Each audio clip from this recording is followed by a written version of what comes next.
আসসালামু আলাইকুম এভরিওয়ান। তোমাদের অপেক্ষার পালা শেষ, তোমাদের জন্য নিয়ে চলে আসছি আমাদের সেই এক ক্লাসই যথেষ্ট সিরিজ। তো এক ক্লাসে যথেষ্ট সিরিজে আজকে আমাদের প্রথম ক্লাস একটা লম্বা ম্যারাথন ক্লাস হবে অ্যাডমিশন অর্গানিকের উপর। অ্যাডমিশন অর্গানিকের এই ক্লাসে আমরা কি কি কভার করব?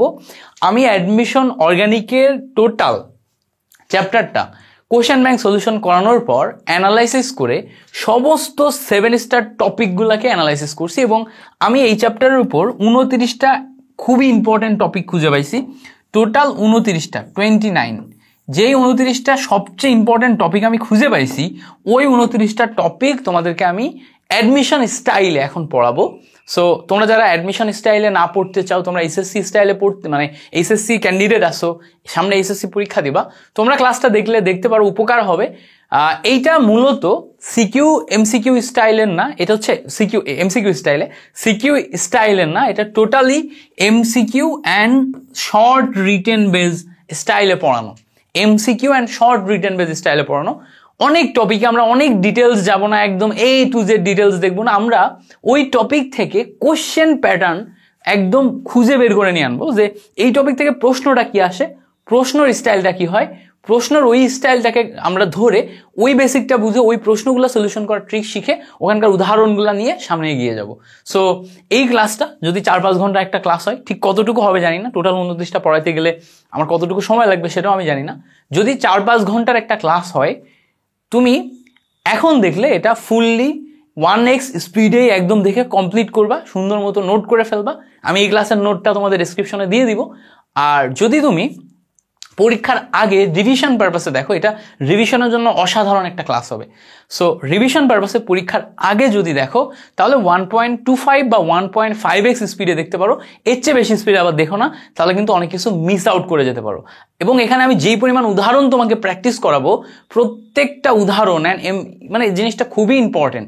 তুমি যদি 5 থেকে 7টা এমসিকিউ জৈব যৌগ থেকে পাও, এর ভিতরে 5টা এমসিকিউই পাবা তুমি এই ক্লাস থেকে। এটা আমি তোমাকে গ্যারান্টি দিয়ে বলতে পারি যে 5টা এমসিকিউ তুমি এই ক্লাস থেকে পাবা। সো এইটা খুব ভালো করে করো। সো আমরা দেরি না করে শুরু করি। আমাদের প্রথমেই দেখো, আমরা প্রথম যেই টপিকটা দেখব সেটা হচ্ছে যে জ্যামিতিক সমানুতা। দেখো, সমানুতার ভিতরে বিভিন্ন সমানুতা আছে, শিকল সমানুতা আছে, তারপরে অবস্থান সমানুতা, এই সমানুতা, সেই সমানুতা, অনেক সমানুতা আছে। সমানুতার ওই অংশগুলো থেকেও প্রশ্ন আসতে পারে, এমন না যে প্রশ্ন আসে না। তবে সবচেয়ে ইম্পর্টেন্ট যেই টপিকটা, যেখান থেকে সমানুতা থেকে প্রত্যেকবার প্রশ্ন হয় এবং তুমি সামনে অ্যাডমিশন টেস্টে যে কয় জায়গায় পরীক্ষা দিবা, কোথাও না কোথাও প্রশ্ন পাওয়াই, ঠিক আছে, সেটা হচ্ছে জ্যামিতিক সমানুতা। এবং জ্যামিতিক সমানুতার যে স্পেশাল প্রশ্নগুলো আসে সেটা আমরা এই ক্লাসে দেখব। সো জ্যামিতিক সমানুতা, এইটার মেইন কাহিনী হচ্ছে সিস্ট্রান্স সমানুতা। সিস্ট্রান্স সমানুতার শর্তগুলা কি কি আছে সেগুলো যদি আমরা দেখি। সো জ্যামিতিক সমানুতা বা সিস্ট্রান্স যে সমানুতা আছে, এটার বেসিক শর্তগুলা দিকে যদি আমরা তাকাই, শর্ত হচ্ছে আমাদের carbon carbon double bond must থাকতে হবে। মাথায় রাখবা, carbon carbon double bond must থাকতে হবে। এবার এই কার্বনের বাকি যে 2টা হাত আমাদের খোলা আছে, এখানে যদি A এখানে যদি B হয়, এখানে যদি A এখানে যদি B হয়, তাহলে এটা জ্যামিতিক সমানুতা দেয়। সো এইটা হচ্ছে আমাদের প্রথম শর্ত। এই শর্তটা থেকে আমাদের খেয়াল করার একটা বিষয় আছে। খেয়াল করার বিষয় হচ্ছে, ভাই একটু খেয়াল করার বিষয় হচ্ছে, এই জায়গাতে দেখো A, এই জায়গাতে দেখো B আছে, অর্থাৎ একই কার্বনের যে সেম 2টা হাত, খেয়াল করো, ভালো করে একটু বোঝার চেষ্টা করবা। একই কার্বনের যে সেম 2টা হাত, সেই সেম 2টা হাতে 2টা ভিন্ন ভিন্ন জিনিস আছে। এখানে দেখে যদি খেয়াল করো, এখানেও দেখো একই কার্বনের যে সেম 2টা হাত, মানে সেম কার্বনের 2টা হাত, এই 2টা হাতে 2টা ভিন্ন ভিন্ন জিনিস আছে, সেম জিনিস কিন্তু নাই। তার মানে এখানে আমাদের একটা বোঝার বিষয় হচ্ছে, কার্বন কার্বন ডাবল বন্ড থাকবে এবং সেম কার্বনের যে 2টা হাত ফাঁকা থাকবে, সেই জায়গায় সবসময় ভিন্ন ভিন্ন জিনিস থাকতে হবে। সো এই জায়গার এই 2টা হাতে ভিন্ন ভিন্ন জিনিস থাকতে হবে। তাহলে ট্রিকটা কি? ট্রিকটা হচ্ছে ভিন্ন ভিন্ন জিনিস থাকা। এবার দেখো, এবি না থেকে আমাদের কিন্তু কার্বন কার্বন ডাবল বন্ড থাকতে পারে, এখানে A এখানে B, এখানে B এখানে C থাকতে পারে। অর্থাৎ A এবং C দেখো ভিন্ন, কিন্তু B তে মিল আছে। আমাদের কিতে মিল আছে ভাইয়া? B এবং B তে মিল আছে। সো এই যে B এবং B তে মিল আছে, ভালো করে যদি বোঝার চেষ্টা করো, এই জায়গাতেও একদম সেম ট্রিক কিন্তু খাটে। ট্রিকটা কি দেখো, এ এবং বি এই দুইটা জিনিস এই কার্বনের সেম কার্বনের যে দুইটা হাত আছে, সেম কার্বনের দুইটা হাতে আছে এবং তারা দুইজন ভিন্ন ভিন্ন, তারা কিন্তু এক না। এখানেও দেখো, খেয়াল করলে দেখবা এখানেও এই সেম কার্বনের যে দুইটা ভিন্ন ভিন্ন হাত আছে, ওই দুইটা ভিন্ন ভিন্ন হাতে দুইটা ভিন্ন ভিন্ন উপাদান আছে, সেম না। তার মানে জ্যামিতিক সমানতা দেওয়ার শর্তই হচ্ছে এটা। এবার আমি যদি আরো একটা দেখি, কার্বন কার্বন ডাবল বন্ড, এখানে ধরো এ আছে, এখানে ধরো বি আছে, এখানে ধরো সি আছে, এখানে ধরো ডি আছে। সো এই যে এ বি সি ডি, এইদিকে যদি আমরা তাকাই, খেয়াল করো এ যে অংশটা এবং এ যে অংশটা, খেয়াল করো A B C D. So এই জায়গায় খেয়াল করার বিষয় কি, আবারও সেম জিনিস, একটা সেম কার্বন, তার দুইটা ভিন্ন ভিন্ন হাত, এই দুইটা ভিন্ন ভিন্ন হাতে দুইটা ভিন্ন ভিন্ন জিনিস আছে, কখনোই সেম সাইডে একই জিনিস নাই। তাহলে যদি আমাদের এখন বলে নিচের কোনটি জ্যামিতিক সমানতা দিবে, তাহলে অপশনে আমাদের এরকম দিবে CH2 ডাবল বন্ড CH2। বলো তো এইটা কি জ্যামিতিক সমানতা দিবে? উত্তর হচ্ছে না, এটা জ্যামিতিক সমানতা দিবে না। কেন বলো তো? কারণ কার্বন কার্বন ডাবল বন্ড আছে মেনে নিলাম, কিন্তু এই কার্বনের একই সাইডে যে দুইটা ভিন্ন হাত, সেই দুইটা ভিন্ন হাতে দুইটা সেম জিনিস আছে, সেম জিনিস থাকলে এ দিবে না, ভিন্ন ভিন্ন জিনিস থাকতে হবে। এবার দেখো আমরা যদি আরেকটা দেখি, এবার বলো তো 2 নাম্বার এইটাতে আমাদের CH2Cl আছে বন্ড, তোমার হচ্ছে যে CH2Cl আছে বন্ড CH2Cl আছে। বলো তো এইটা কি কার্বন কার্বন যেই যে বন্ধনযুক্ত যেই এটা আছে, এটা কি জ্যামিতিক সমানতা দিবে? উত্তর হচ্ছে দিবে না। কারণ হচ্ছে এখানে কোনো ডাবল বন্ড নাই, সিঙ্গেল বন্ড আছে, সিঙ্গেল বন্ডে হবে না। এবার দেখো আরেকটা যৌগ ধরো দিলাম, 3 নাম্বার আরেকটা যৌগ দিলাম, এখানে ধরো CH2Cl ডাবল বন্ড CH2, এটা কি দিবে? খেয়াল করে দেখো এখানে এই সাইডে প্রথমে আমরা ডাবল বন্ডের দিকে দেখি, আচ্ছা ডাবল বন্ড আছে। এই সাইডে দেখো একই কার্বনের দুইটা হাতে একটা হাইড্রোজেন একটা ক্লোরিন আছে, তাহলে দুইটা ভিন্ন ভিন্ন জিনিস। কিন্তু এই সাইডে দুইটা হাইড্রোজেন আছে যেটা ভিন্ন ভিন্ন জিনিস না, তার মানে এটা কিন্তু দিবে না, তার মানে এটাও আমাদের জ্যামিতিক সমানতা দিচ্ছে না। এবার আমরা লাস্টে আরেকটা অপশন দেখি, বুঝতেই পারছো এটা আমি যে উদাহরণ দিব সেটা জ্যামিতিক সমানতা দিবে, এরকম উদাহরণে দিব। সো এই উদাহরণটা হচ্ছে CH2Cl bond double bond CH(Br)। So দেখো তো এইটা জ্যামিতিক সমানতা দিবে কিনা? উত্তর হচ্ছে ইয়েস, এটা জ্যামিতিক সমানতা দিবে। কেন দিবে? কারণ হচ্ছে এই জায়গাতে দেখো কার্বন কার্বন ডাবল বন্ড আছে, এই কার্বনে যে দুইটা হাত, একটাতে হাইড্রোজেন একটাতে ক্লোরিন, একটাতে হাইড্রোজেন একটাতে ব্রোমিন আছে। সো এই জায়গাতে ভিন্ন ভিন্ন জিনিস যেহেতু আছে, সো এ আমাদের জ্যামিতিক সমানতা দিবে। সো এই জায়গাটা ট্রিকি হচ্ছে তোমার এই জিনিসটা। এবার এই জ্যামিতিক সমানতা থেকে কিন্তু আরো একটা জিনিস আসে, সেটা হচ্ছে সিস অ্যান্ড ট্রান্স। সো সিসের ক্ষেত্রে আমরা জানি সিস যখন, তখন হচ্ছে এস তে সেম সাইড। সো সেম টাইপের জিনিসপত্র যদি একই সাইডে থাকে, হয় উপরে, দুইটাই উপরে নয় দুইটাই নিচে। সো সেম সাইড মানে আবার ডান বাম না, সেম সাইড মানে হচ্ছে আপ ডাউন, হয় আপে সেম হবে অথবা হয় ডাউনে সেম হবে, হয় আপে সেম না হলে ডাউনে সেম, তখন হলে সেটা হচ্ছে আমাদের সিস। আর যদি ট্রান্স হয় তাহলে আপ এবং ডাউন মিলে আমাদের রিভার্স হবে, ঠিক আছে? সো এই অংশগুলো আমরা জানি, এগুলো নিয়ে আমাদের প্যারা হয় না। আমরা যে অংশটা জানি না, যে অংশটা ভুল করি, যে ট্রিকটা আমাদের জানা দরকার, সেটা আমরা এই অংশ থেকে শিখে ফেললাম। সো আশা করি জ্যামিতিক সমানতা থেকে যদি তোমার MCQ আসে আর কখনো ভুল হবে না, ঠিক আছে না ভাইয়া? ইয়েস, ঠিক আছে।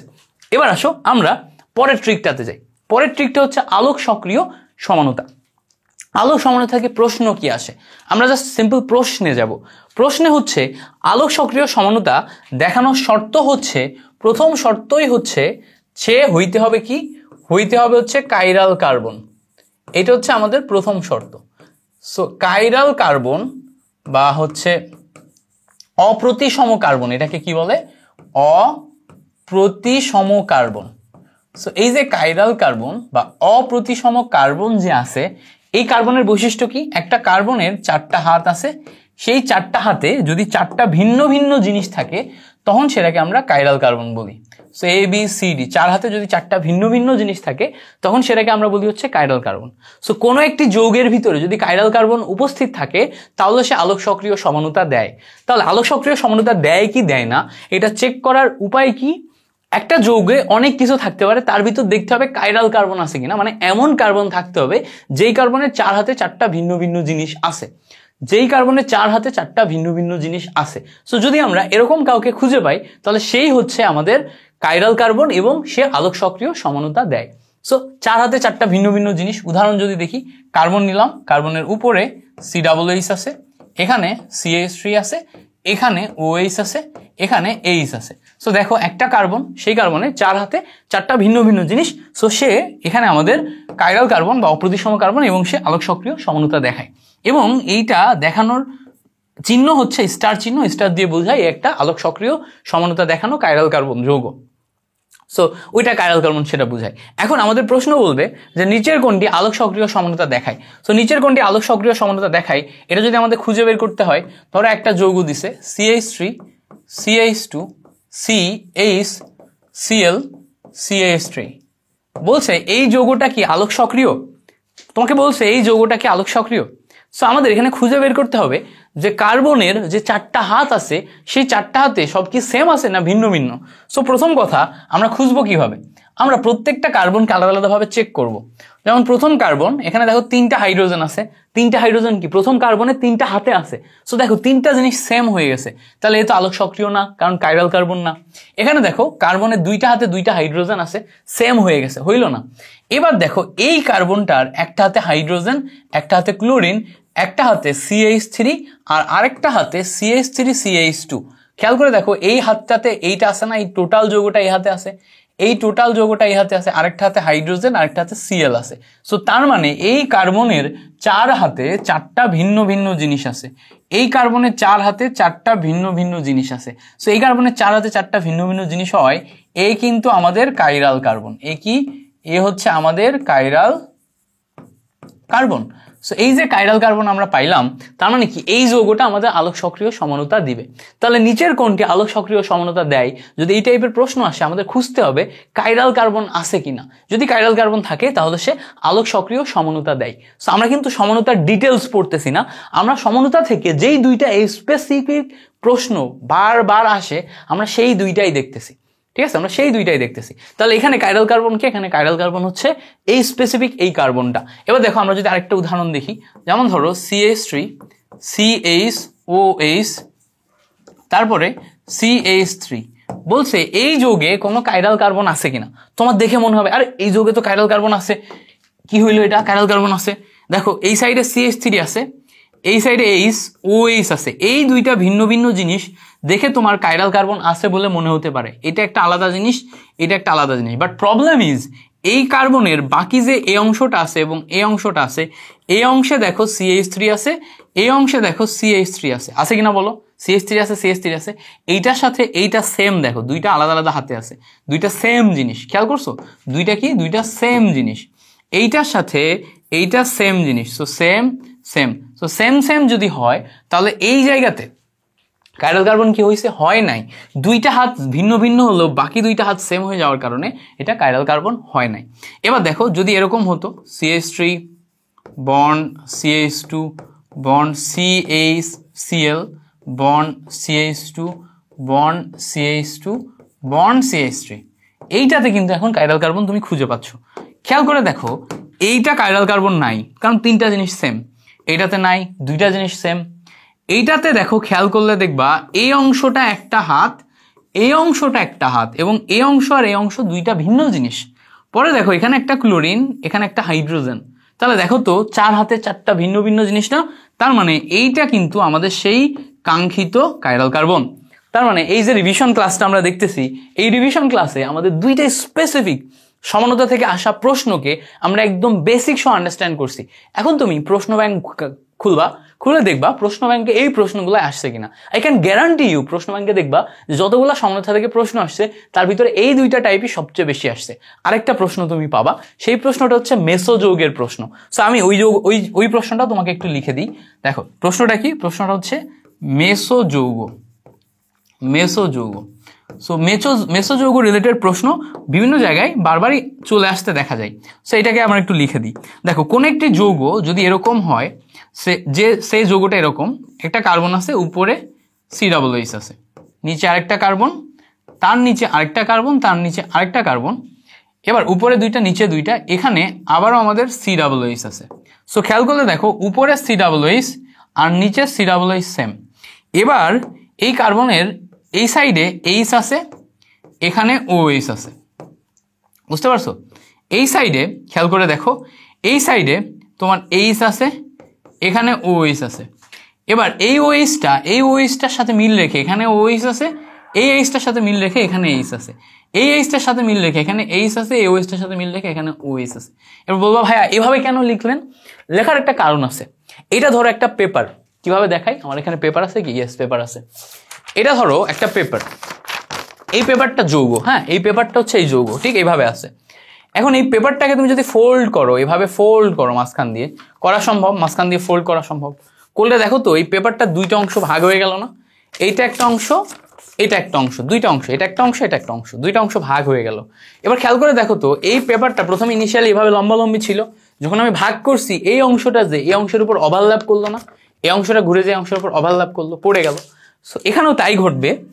এই অংশ বরাবর যদি আমরা একটা এক্সিস কল্পনা করি, এই অংশ বরাবর যদি আমরা একটা এক্সিস কল্পনা করি, একটা দাগ দিই, দিলে দেখো এই টোটাল অংশটা ভেঙে যে নিচের সাথে ওভারল্যাপ করে। এই সি ডাবল এইচ এই সি ডাবল এইচ এর উপর বসে, এই ওএইচ এই ওএইচ এর উপর বসে, এই এইচ এখানে বসে, এই এইচ এখানে বসে, এই এইচ ওখানে বসে। সো একটা যৌগের ভিতরেই যদি দুইটা পার্ট থাকে এবং একটা পার্ট আরেকটা পার্টের উপর ওভারল্যাপ করে, তখন সেই যৌগটাকে আমরা মেসো যৌগ বলি। এই মেসোযৌগের উপরের অংশে দেখো কাইরাল কার্বন আছে।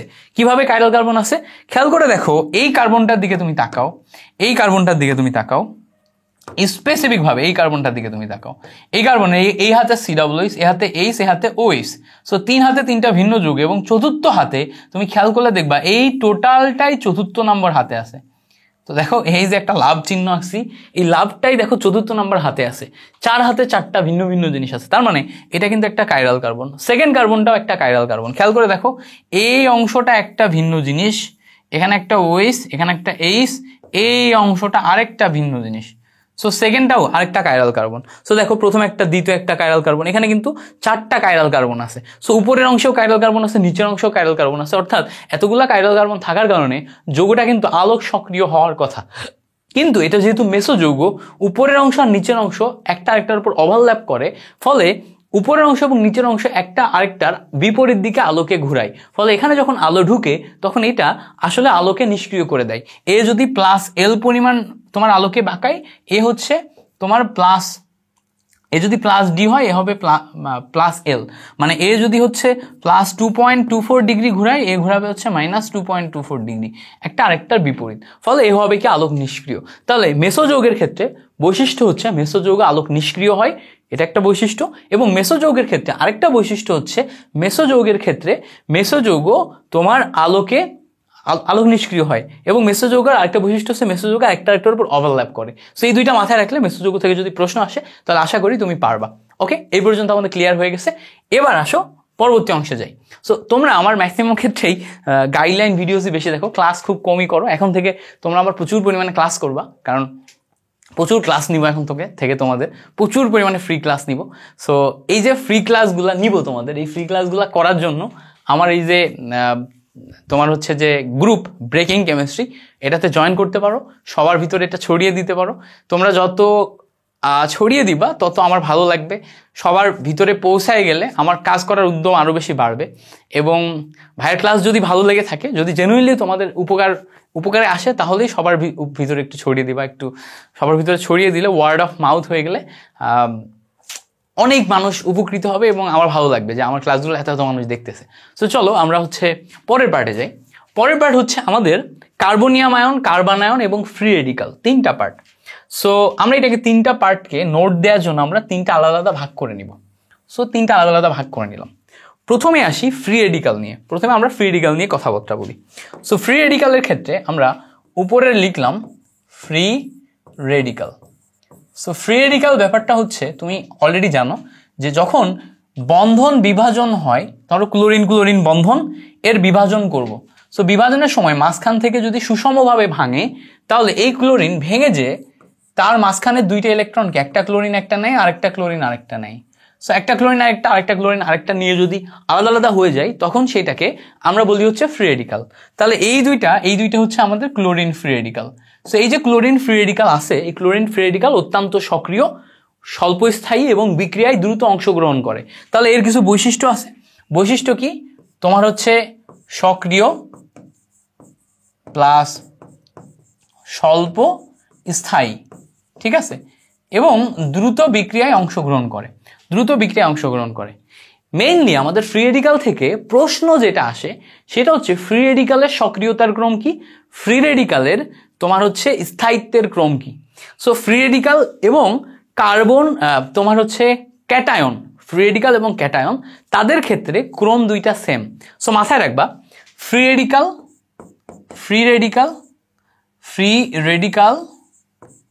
এবং ক্যাটায়ন এই দুইটা জিনিসের জন্য আমাদের টোটাল জিনিসটা সেম। ফ্রি রেডিকাল এবং ক্যাটায়ন এই দুইটার জন্য আমাদের সেম। এখন এই দুইটার জন্য সেম যেই জিনিসটা আমি বলতেছি এটা হয়তো তোমাদের মনে রাখতে অনেকের কষ্ট হবে। সো সেই কষ্টটা লাঘব করার জন্য তোমাদের একটা ট্রিক শেখাবো, ট্রিকটা জাস্ট মাথায় রাখবা। ট্রিকটা হচ্ছে FCS321, এইটা হচ্ছে ট্রিক। FCS321, FCS মানে কি দেখো, এফ তে হচ্ছে আমাদের ফ্রি রেডিকাল, সি তে হচ্ছে ক্যাটায়ন, আর এস তে হচ্ছে স্টেবিলিটি। সো তার মানে ফ্রি রেডিকাল এবং ক্যাটায়ন এগুলার ক্ষেত্রে সবসময় স্টেবিলিটি অর্ডার হবে হচ্ছে 3-2-1। সো তার মানে এই যে ফ্রি রেডিকাল আমরা দেখতেছি, ফ্রি রেডিকালের স্টেবিলিটি বা স্থায়িত্ব যেটা আছে, স্থায়িত্ব কার বেশি হবে, সবচেয়ে বেশি হবে হচ্ছে 3 ডিগ্রি, তারপরে হবে 2 ডিগ্রি, তারপরে হবে 1 ডিগ্রি, তারপরে হবে হচ্ছে মিথাইলমূলক। সো আমাদের যদি স্থায়িত্বের ক্রম আসে যে নিচের কোনটি ফ্রি রেডিকালের স্থায়িত্বের ক্রম, তাহলে এটা। কিংবা যদি বলে নিচের কোন ফ্রি রেডিকালটি সবচেয়ে বেশি স্থায়ী, তখন আমাদের এই 3-2-1 মিথাইল এটা খুঁজে বের করতে হবে। 3-2-1 মিথাইল, 3 ডিগ্রি তো বুঝো, অ্যালকাইলের ক্ষেত্রে 3 ডিগ্রি তো তুমি বুঝো। কার্বনের 3 হাতে যদি 3টা 8 থাকে তখন সেটাকে 3 ডিগ্রি বলে, 2 হাতে যদি 2টা 8 থাকে তখন সেটাকে 2 ডিগ্রি বলে, 1 হাতে একটা 8 থাকলে সেটাকে 1 ডিগ্রি বলে। অর্থাৎ কার্বনের 4 হাতের ভিতর একটা 8 যদি থাকে 1 ডিগ্রি, 4 হাতের ভিতর 2টা 8 যদি থাকে 2 ডিগ্রি, 3টা 8 যদি থাকে 3 ডিগ্রি। সো স্থায়িত্বের ক্ষেত্রে 3 ডিগ্রি সবচেয়ে বেশি স্থায়ী, কার ক্ষেত্রে, ফ্রি রেডিকালের ক্ষেত্রে। মনে রাখবো কিভাবে, FCS321, ফ্রি রেডিকাল এবং ক্যাটায়ন এই দুইটার জন্য স্টেবিলিটি বা স্থায়িত্ব 3-1। তাহলে সক্রিয়তা কার বেশি কার কম, তাহলে সক্রিয়তা স্থায়িত্বের উল্টা, যে যত বেশি সক্রিয় সে তত কম স্থায়ী। তাহলে উল্টা, তাহলে সক্রিয়তা সবচেয়ে বেশি হবে মিথাইলে, তারপরে 1 ডিগ্রিতে, তারপরে 2 ডিগ্রিতে, তারপরে 3 ডিগ্রিতে। এটা হচ্ছে আমাদের সক্রিয়তা, বুঝতে পারছো? তাহলে এখন যদি তোমার প্রশ্ন করে নিচের কোনটির স্থায়িত্ব সবচেয়ে বেশি, তাহলে কি করব, নিচের কোন ফ্রি রেডিকালের স্থায়িত্ব সবচেয়ে বেশি, তাহলে ফ্রি রেডিকালের ক্ষেত্রে যদি জিজ্ঞেস করে তখন আমাদের স্থায়িত্বের ক্ষেত্রে 3 ডিগ্রি আগে খুঁজতে হবে। সো একটা ফ্রি রেডিকাল দেখি যেটার 3 ডিগ্রি। সো দেখো একটা কার্বনের এই সাইডে একটা আর, এই সাইডে একটা আর, এই সাইডে একটা আর, এখানে একটা হাত খোলা, এটা কত ডিগ্রি, 3 ডিগ্রি। এই সাইডে একটা আর, এই সাইডে একটা আর, এখানে হাত খোলা, এখানে একটা হাইড্রোজেন, এটা কত, 2 ডিগ্রি। এখানে একটা আর, এখানে একটা হাইড্রোজেন, এখানে একটা হাইড্রোজেন, এটা কত, দেখো এটা 1 ডিগ্রি। আর দেখো 3 হাতে যদি আমরা 3টা হাইড্রোজেন নিই তখন এটা হচ্ছে মিথাইল। সো আমাদের যদি প্রশ্ন করে যে কোনটি সক্রিয়তা সবচেয়ে বেশি, সো সক্রিয়তা সবচেয়ে বেশি ফ্রি রেডিকালের ক্ষেত্রে তোমার স্থায়িত্বের উল্টা। তো স্থায়িত্ব কি, 3-2-1 মিথাইল। তো 3 হচ্ছে সবচেয়ে বেশি স্টেবিলিটি, তাহলে সক্রিয়তা কার বেশি হবে, উল্টা, তাহলে মিথাইলের। তাহলে এইটা হচ্ছে সবচেয়ে বেশি সক্রিয়, এইটা হচ্ছে সবচেয়ে বেশি স্থায়ী, বুঝতে পারছো? সো কি হলো, আমি কি করলাম, শর্ট ট্রিকের মাধ্যমে জিনিসটাকে অ্যানালাইসিস করে উত্তরটা দাগাইলাম। সো এমসিকিউ দাগানোর সময় জাস্ট ট্রিকটা অ্যাপ্লাই করবা, দ্যাটস ইট, এইটুকুই। এবার আসো আমরা ক্যাটায়নের ক্ষেত্রে দেখব। ফ্রি রেডিকাল দেখছি, ফ্রি রেডিকালের পরে এবার আমরা দেখব হচ্ছে ক্যাটায়ন। সো আমরা ক্যাটায়নের ক্ষেত্রে সেম জিনিস দেখব। ক্যাটায়নের ক্ষেত্রে ভালো করে খেয়াল করো, এটা হচ্ছে বিষম বিভাজনের ক্ষেত্রে ক্যাটায়ন তৈরি হয়। সো এখানে একটা ক্লোরিন আর একটা ক্লোরিন, এখানে মাঝখানে যদি আমরা বিষম ভাবে ভাঙি তাহলে একটা হবে মাইনাস আর একটা হবে কি প্লাস। সো ইলেকট্রন একটা বেশি নিবে, একটা কম নিবে। তো যদি কেউ প্লাস হইলে সে হচ্ছে ক্যাটায়ন। সো ক্যাটায়নের 2টা নাম আছে ভাইজান, এটা মাথায় রাখতে হবে, আপু এটা মাথায় রাখতে হবে, কারণ এটা ভুল করবা তুমি। একটা হচ্ছে কার্বোনিয়াম আয়ন, কার্বোনিয়াম মানেই হচ্ছে ক্যাটায়ন, ঠিক আছে, কার্বোনিয়াম আয়ন, আর এর আরেকটা নাম হচ্ছে ক্যাটায়ন। সো ক্যাটায়ন বা কার্বোনিয়াম আয়ন। এখন আমি বলছি যে এইটার ক্ষেত্রে আসেই হচ্ছে স্থায়িত্ব এবং সক্রিয়তা। সো স্থায়িত্ব এবং সক্রিয়তার ক্ষেত্রে আমাদের মনে রাখতে হয় কি, FCS321, এ হচ্ছে ফ্রি রেডিকাল, এ হচ্ছে ক্যাটায়ন, আর এ হচ্ছে স্টেবিলিটি। তার মানে ক্যাটায়নের ক্ষেত্রে স্টেবিলিটি কত? স্টেবিলিটির অর্ডার যদি আমি চিন্তা করি, ক্যাটায়নের ক্ষেত্রে সবচেয়ে বেশি স্টেবল 3 ডিগ্রি, তার চেয়ে কম 2, তার চেয়ে কম 1, তার চেয়ে কম মিথাইল। তাহলে এখন রিঅ্যাক্টিভিটি কি হবে? রিঅ্যাক্টিভিটি বা সক্রিয়তা ঠিক উল্টা। তাহলে উল্টা হলে প্রথমে আসবে মিথাইল, তারপরে আসবে 1, তারপরে আসবে 2, তারপরে আসবে 3। সো এই দুইটা জিনিস মাথায় রাখলেই তুমি এমসিকিউ দাগাইতে পারবা। বুঝতে পারছো? কার্বনিয়াম আয়ন, ক্যাটায়ন এবং ফ্রি রেডিকাল, এটা ট্রিক আমরা শিখে গেছি। এবার আসো এই টপিকের আমাদের লাস্ট ট্রিক হচ্ছে তোমার অ্যানায়ন। এটার জন্য আমরা ট্রিক কি নিব? অ্যানায়ন মানেই মাইনাস। অ্যানায়নের আরেকটা নাম আছে যেটাকে আমরা বলবো হচ্ছে কার্বানায়ন। সো কার্বানায়ন ছোট, মাথায় রাখতে হবে ছোট। কার্বানায়ন কথাটা কি? ছোট। কার্বনিয়াম আয়ন কথাটা বড় যেটা সে হচ্ছে আসলে প্লাস, ছোট যেটা এ আসলে কি বলতো? মাইনাস। সো ছোট এবং বড় দুইটা জিনিস আমাদের খেয়াল রেখে তারপরে আগাতে হবে। এবার অ্যানায়ন যে আছে এর ক্ষেত্রে আমার ট্রিক কি হবে? এর জন্য ট্রিক আছে ভাইয়া, মিল্টন ভাইয়ার স্পেশাল ট্রিক। সেটা কি? দেখো এইটাকে আমি এভাবে পড়ি, AS123। দেখো ওখানে 3টা লেটার ছিল, FCS 3টা লেটার ছিল, এই জন্য 3 দিয়ে শুরু হয়েছিল। যেহেতু এখানে লেটার সংখ্যা 3টা না 2টা, এই জন্য এখানে 1 দিয়ে শুরু হবে। তো এটার জন্য আমার ট্রিক হচ্ছে AS123। এটার ফুল মিনিং কি? এ তে অ্যানায়ন, এস তে স্টেবিলিটি। তো অ্যানায়নের ক্ষেত্রে স্টেবিলিটি যদি আমি দেখি, অ্যানায়নের ক্ষেত্রে স্টেবিলিটি বা স্থায়িত্ব যদি আমি দেখি, তাহলে শুরু হচ্ছে 1 ডিগ্রি দিয়ে। সো 1 ডিগ্রিরও আগে কি থাকে ভাইয়া? মিথাইল থাকে। তাহলে স্টেবিলিটি মিথাইলে সবচেয়ে বেশি, তারপরে 1 ডিগ্রি, তারপরে 2 ডিগ্রি, তারপরে 3 ডিগ্রি। এবার বলো স্টেবিলিটির ঠিক অপোজিট কি? রিঅ্যাক্টিভিটি বা সক্রিয়তা। সো রিঅ্যাক্টিভিটি এইটা কি আসবে ভাইজান? রিঅ্যাক্টিভিটি তাহলে স্টেবিলিটির উল্টা। স্টেবিলিটি যদি মিথাইল হয় তাহলে রিঅ্যাক্টিভিটি উল্টা হয়ে কে আসবে? 3 ডিগ্রি আসবে। তাহলে 3 ডিগ্রি সবচেয়ে বেশি, তারপরে 2 ডিগ্রি, তারপরে 1 ডিগ্রি, তারপরে আসবে হচ্ছে আমাদের মিথাইল। এইভাবে আমরা এখান থেকে রিঅ্যাক্টিভিটি স্টেবিলিটি দুইটাই পাবো। সো এই টপিকটাতে সবচেয়ে বড় প্রবলেম হয় কি, একটার সাথে একটা গুলায় যায়, মনে থাকে না। সো এই নোটটা তুমি যদি আমার মতো করেই প্র্যাকটিস করতে পারো এবং কয়েকটা এমসিকিউ প্র্যাকটিস করো, মোর দ্যান এনাফ। তুমি এই ক্লাস থেকে যা যা শিখলা এইটা ব্যবহার করেই তুমি কাঁপায় দিতে পারবা। এবং বিলিভ মি, এটা এমন একটা টপিক, তুমি 5 জায়গায় যদি পরীক্ষা দাও তার ভিতর 2 জায়গায় এখান থেকে প্রশ্ন পাবা। তুমি ঢাকা ইউনিভার্সিটিতে দিবা, জাহাঙ্গীরনগর দিবা, জগন্নাথ দিবা, যেখানেই দাও তুমি 5 জায়গায় 2 জায়গায় এখান থেকে প্রশ্ন পাবা। এমন একটা টপিক, জৈব যৌগ থেকে প্রশ্ন করলে এই জায়গাটা থেকে আগে এমসিকিউ পিক করে। সো এইটা ভালো করে মাথায় রাখতে হবে এবং ট্রিকগুলো মনে রাখতে হবে। গ্রেট। এবার আসো আমাদের পরের যেই অংশটা, সেটা হচ্ছে ইলেকট্রোফিলিক এবং নিউক্লিওফিলিক। এইটাতে আমরা প্রচুর পরিমাণে গুলাই ফেলি। সো এখন আমরা ইলেকট্রোফিলিক এবং নিউক্লিওফিলিক এমনভাবে পড়বো যাতে এখান থেকে তুমি একদমই না গুলাও এবং বেসিক উদাহরণসহ জিনিসপত্রগুলো খুব ভালো করে মনে রাখতে পারো। সো চলো আমরা ইলেকট্রোফিলিক এবং নিউক্লিওফিলিক এইটার একটা চমৎকার ক্লাস করে ফেলি। আসো আমরা ইলেকট্রোফিলিকের দিকে তাকাই। ইলেকট্রোফিলিক এইটা আগে দেখি। সো আমরা হেডিং দিলাম ইলেকট্রোফিলিক। সো আমাদের এখন হেডিং আছে হচ্ছে ইলেকট্রোফিলিক। এই কথাটার মানে কি? কথাটার বাংলা মানে হচ্ছে ইলেকট্রন আকর্ষী। মানে কি? ইলেকট্রনের প্রতি আকর্ষণ আছে। সো ইলেকট্রন কি বলতো? ইলেকট্রন ভাই নেগেটিভ না?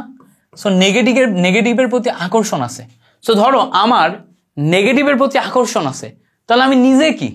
আমি নিজে পজিটিভ। আমি যদি নেগেটিভ হই তাহলে আমি কি নেগেটিভকে আকর্ষণ করতে পারবো? আমরা জানি সমজাতীয় আধান পরস্পরকে রিপালস করে। তাহলে সমজাতীয় আধান যেহেতু পরস্পরকে রিপালস করে, আমি কিন্তু নেগেটিভকে আকর্ষণ করতে পারবো না আমি যদি নিজে নেগেটিভ হই। তাহলে আমি নেগেটিভকে আকর্ষণ করছি, আমি নেগেটিভ আকর্ষী, মানে আমি নিজে হচ্ছে পজিটিভ। তার মানে ইলেকট্রোফিলিক যারা, তারা নিজে পজিটিভ। তাহলে এখানে একটা কথা আমাদের সবসময় মাথায় রাখতে হবে, ইলেকট্রোফিলিক নিজে পজিটিভ বা নিজে ধনাত্মক, বুঝতে পারছো? নিজে পজিটিভ বা নিজে ধনাত্মক। সো নিজে পজিটিভ বা নিজে ধনাত্মক যদি হয় তাহলে আমরা কোন ধরনের আয়নগুলোকে ধনাত্মক বলতে পারবো? দেখো সাপোজ ধরো আমরা যদি একটু ধনাত্মক আয়নের দিকে তাকাই, যেমন ধরো তোমার ব্রোমিন প্লাস, সো এটা একটা প্লাস আয়ন মানে কি ধনাত্মক, ক্লোরিন প্লাস ধনাত্মক, হাইড্রোজেন প্লাস ধনাত্মক, তাই না? CH3 মিথাইল প্লাস ধনাত্মক। তো এগুলা সব ধনাত্মক আয়ন না? সাপোজ ধরো তোমার হচ্ছে আরো অনেক আছে, সোডিয়াম প্লাস, ঠিক আছে, magnesium plus, magnesium 2 plus, aluminium 3 plus, এরা সবাই ধনাত্মক। সো যারা ধনাত্মক তারা নিজে ধনাত্মক হওয়ার কারণে ইলেকট্রনকে আকর্ষণ করে, ইলেকট্রন আকর্ষী হয়, তাহলে সে নিজে ধনাত্মক হওয়ার কারণে সে ইলেকট্রোফিলিক। তাহলে নিচের কোনটি ইলেকট্রোফিলিক হইলে খুঁজতে হবে যে কোনগুলা ধনাত্মক। ইলেকট্রন কথাটা দেখে মাইনাসে যাওয়া যাবে না, খুঁজতে হবে কোনগুলা ধনাত্মক। এখন ইলেকট্রোফিলিক হওয়ার ক্ষেত্রে দুই ধরনের ইলেকট্রোফিলিক হয়, একটাকে বলে হচ্ছে ধনাত্মক ইলেকট্রোফিলিক, একটার নাম কি? একটার নাম হচ্ছে ধনাত্মক ইলেকট্রোফিলিক। ধনাত্মক ইলেকট্রোফিলিক মানে যেগুলাতে ধনাত্মক চার্জ আছে, ধনাত্মক ইলেকট্রোফিলিক। সো এগুলাকে আবার ইলেকট্রো কথাটা ই দিয়ে প্রকাশ করে, ই, এবং যেহেতু সে ধনাত্মক এটার উপর প্লাস চার্জ দিয়ে প্রকাশ করা হয়। সো এই যে ধনাত্মক ইলেকট্রোফিলিক এটা হচ্ছে ই প্লাস, এটা কি ভাইজান? ই প্লাস। সো ই প্লাস দিয়ে আমরা ধনাত্মক ইলেকট্রোফিলিক বুঝি, এবং এই যে টোটাল উদাহরণগুলো আছে এরা সবাই হচ্ছে ধনাত্মক ইলেকট্রোফিলিকের উদাহরণ। এরা সবাই কি? এরা সবাই হচ্ছে ধনাত্মক ইলেকট্রোফিলিকের উদাহরণ। এবার আরো এক ধরনের যৌগ আছে যারা ধনাত্মক চার্জ না, যাদের কোনো চার্জ নাই, কিন্তু তারপরেও তারা ইলেকট্রনকে নিতে পারে, ইলেকট্রনকে নিতে পারে। সো যদি কেউ ধনাত্মক না হয় তারপরেও ইলেকট্রনকে নেওয়ার ক্ষমতা রাখে, তখন সেও ইলেকট্রোফিলিক হিসেবে কাজ করবে, কিন্তু তার একটা আলাদা নাম আছে, তার নাম হচ্ছে প্রশম ইলেকট্রোফিলিক। তাহলে তার নাম কি? তার নাম হচ্ছে প্রশম ইলেকট্রোফিলিক। সো প্রশম ইলেকট্রোফিলিক, যেহেতু ইলেকট্রোফিলিক, ইলেকট্রোফিলিক, সো ইলেকট্রোফিলিক বোঝানোর জন্য আমরা ই কথাটাই ইউজ করি, এবং প্রশম বোঝানোর জন্য শুধু ই ইউজ করি। এবার এই যে ইলেকট্রোফিলিক, প্রশম ইলেকট্রোফিলিক, এর উদাহরণ যদি দেখি, খেয়াল করো অ্যালুমিনিয়াম ক্লোরাইড, অ্যালুমিনিয়াম ক্লোরাইড, এই অ্যালুমিনিয়াম ক্লোরাইডে কোনো চার্জ নাই, কিন্তু অ্যালুমিনিয়াম তার পি বা ডি অরবিটাল ফাঁকা থাকার কারণে, ফাঁকা ডি অরবিটাল থাকে, ডি অরবিটাল ফাঁকা থাকার কারণে এখানে ইলেকট্রন নিতে পারে, এজন্য এ হচ্ছে প্রশম ইলেকট্রোফিলিক। তারপরে দেখো iron chloride, iron chloride. So iron ক্লোরাইডের ক্ষেত্রে, আয়রন ক্লোরাইডের ক্ষেত্রে এর কোনো চার্জ নাই, চার্জ নাই, ধনাত্মক চার্জ নাই, কিন্তু তারপরেও বাইরে থেকে ইলেকট্রন নিতে পারে, কারণ আয়রনের ডি অরবিটাল ফাঁকা আছে। তারপরে দেখো এছাড়া আমাদের আরো আছে, কে আছে আমাদের? যেমন ধরো হচ্ছে সালফার ট্রাইঅক্সাইড আছে, এই সালফারের ডি অরবিটাল ফাঁকা আছে। এছাড়া BF3 আছে, এগুলো সব লুইস অ্যাসিড, এরা সব তোমার ইলেকট্রন অ্যাকসেপ্ট করতে পারে। সো যারা ইলেকট্রন অ্যাকসেপ্ট করতে পারে তারাই কিন্তু এখানে ইলেকট্রোফিলিক। সো এই ইলেকট্রোফিলিকগুলা ইলেকট্রন অ্যাকসেপ্ট করতে পারে। তুমি এখন বলবা ভাই এইটাতে তো হচ্ছে ডি অরবিটাল নাই, পি অরবিটাল আছে, পি অরবিটাল ফাঁকা আছে, দ্যাটস ওয়াই সে ইলেকট্রন গ্রহণ করতে পারে। সো ইলেকট্রন গ্রহণ করতে পারার কারণে এরা সবাই এখানে ইলেকট্রোফিলিক হিসেবে কাজ করে। তাহলে ইলেকট্রোফিলিকের উদাহরণ যদি আমাদের এমসিকিউতে আসে, আমরা এই উদাহরণগুলো পারবো কিনা? অবশ্যই অবশ্যই আমাদের উদাহরণগুলো পারতে হবে। সো এইটা হচ্ছে খুবই মেজর একটা পার্ট এমসিকিউ এর জন্য, very very important, VVI electrophilic. এবার আসো আমাদের পরের পার্ট হচ্ছে নিউক্লিওফিলিক পার্ট। সো আমরা এখন নিউক্লিওফিলিক পার্টটা দেখব। হেডলাইন দিলাম নিউক্লিওফিলিক। সো নিউক্লিও কথাটা আসছে হচ্ছে নিউক্লিয়াস থেকে, নিউক্লিয়াস থেকে। নিউক্লিয়াস কোথায় থাকে? নিউক্লিয়াস সেন্টারে থাকে। নিউক্লিয়াস কি ধরনের charge? Nucleus positive charge. So nucleus যদি পজিটিভ চার্জ হয়, নিউক্লিওফিলিক কথাটার মানে হচ্ছে পজিটিভ চার্জ আকর্ষী। সো পজিটিভ চার্জ আকর্ষী কথাটা বুঝবা, পজিটিভ চার্জ আকর্ষী। আমি পজিটিভ চার্জকে আকর্ষণ করতে পারি। আমি কখন পজিটিভ চার্জকে আকর্ষণ করতে পারবো? যখন আমি নিজে নেগেটিভ হব, তাই না? আমি নিজে নেগেটিভ হলে আমি অন্য পজিটিভকে আমার দিকে আকর্ষণ করতে পারবো। সো ওই যে অন্য পজিটিভকে নিজের দিকে আকর্ষণ করতে পারার ক্ষমতাকে আমি বলতেছি আমি হচ্ছে নিউক্লিওফিলিক। সো আমি পজিটিভকে আকর্ষণ করতে পারি। তাহলে এই কথাটার মানে হচ্ছে নিউক্লিওফিলিক যারা, তারা নিজে নেগেটিভ চার্জ, নেগেটিভ চার্জ। তার মানে নিজে যদি নেগেটিভ চার্জ হয় তাহলে নিউক্লিওফিলিকের মাথার উপর নেগেটিভ চার্জ থাকবে, তার মানে নিউক্লিওফিলিক নিজে কিন্তু ঋণাত্মক হয়। সেখানে আমরা একটা লাইন লিখতে পারবো, সেটা হচ্ছে ঋণাত্মক নিউক্লিওফিলিক। সো নিউক্লিওফিলিক এই কথাটাকে প্রকাশ করার জন্য আমরা NU ব্যবহার করি, কিন্তু যেহেতু সে নিজে নেগেটিভ সেই জন্য আমরা এখানে মাইনাস দিই। সো নিজে নেগেটিভ বোঝানোর জন্য NU মাইনাস। এবার যারা নেগেটিভ চার্জ তারা সবাই ঋণাত্মক নিউক্লিওফিলিক হবে, মানে তারা পজিটিভের প্রতি আকর্ষণ করবে এবং তারা নিজে নেগেটিভ।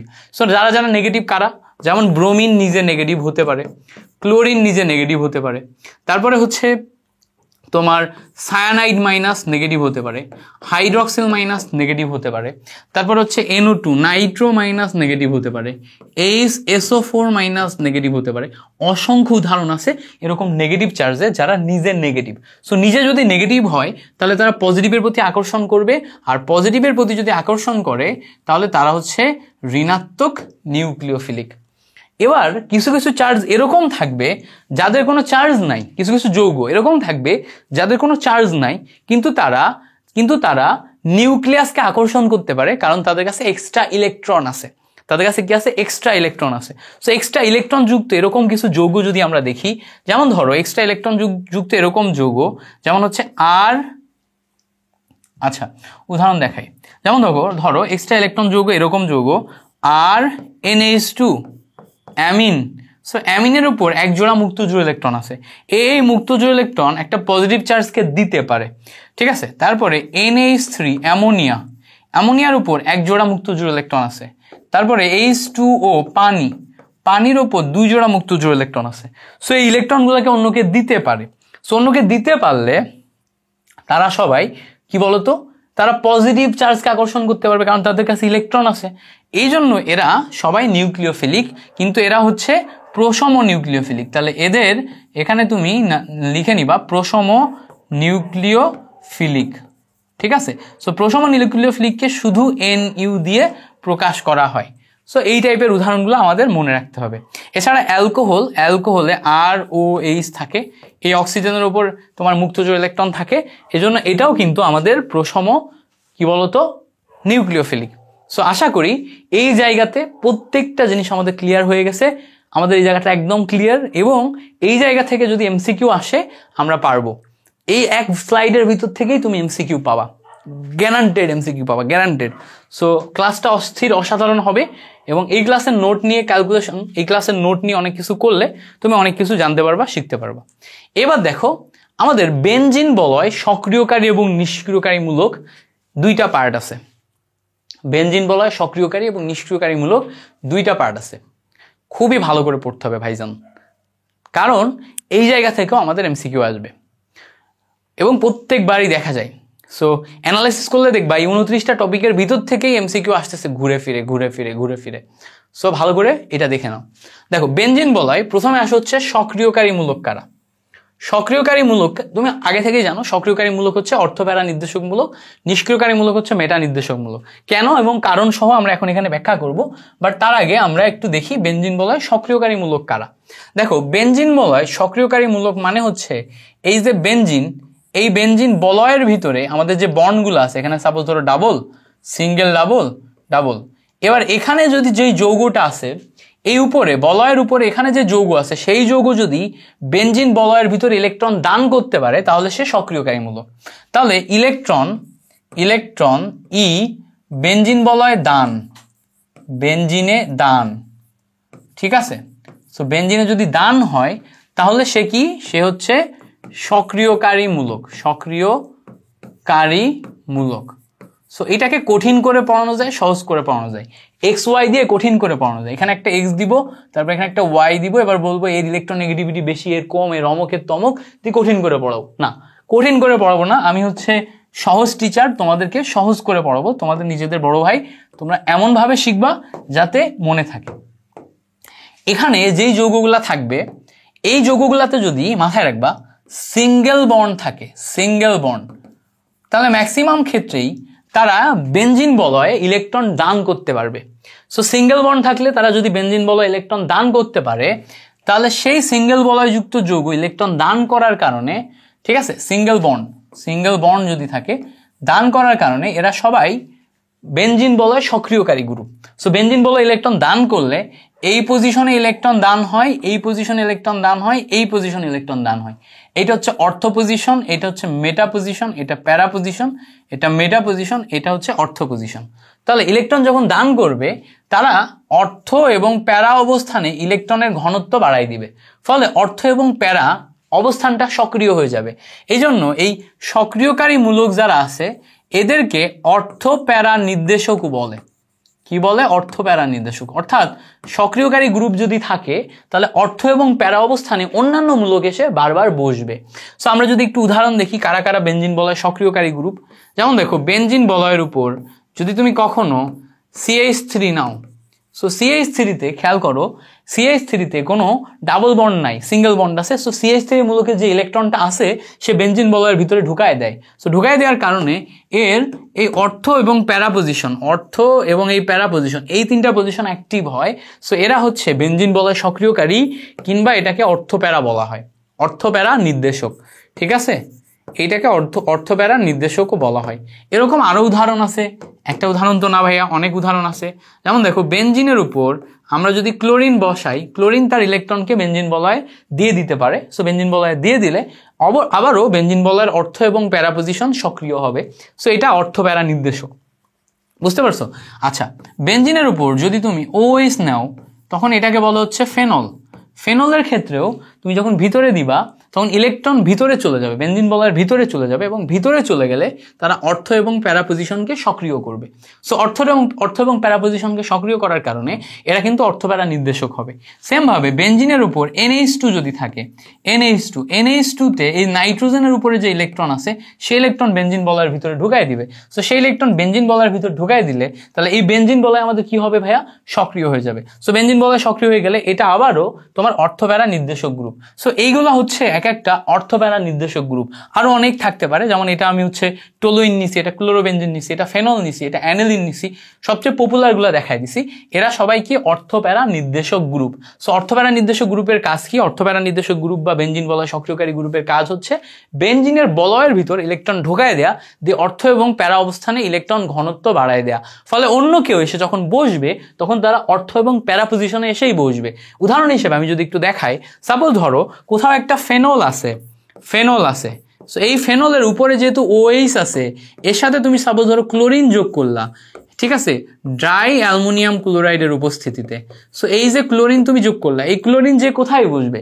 এই ক্লোরিন যে অর্থ এবং প্যারা পজিশনে বসবে। সো একবার যাবে অর্থ পজিশনে, সো বেনজিন এখানে OH, একবার তোমার অর্থ প্যারা তোমার হচ্ছে যে ফেনল, আরেকবার যে তোমার কি কোথায় বসবে? এই যে বেনজিনের এখানে যে প্যারা, এটা হচ্ছে অর্থোফেনল আর এটা হচ্ছে প্যারাফেনল, এইভাবে যে ওখানে বসে যাবে।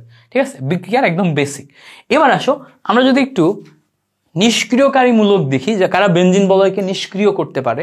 সো বেনজিন বলয়কে নিষ্ক্রিয় করতে পারে এই কথাটার মানে কি? আগে আমরা একটা বেনজিন বলয় দেখি।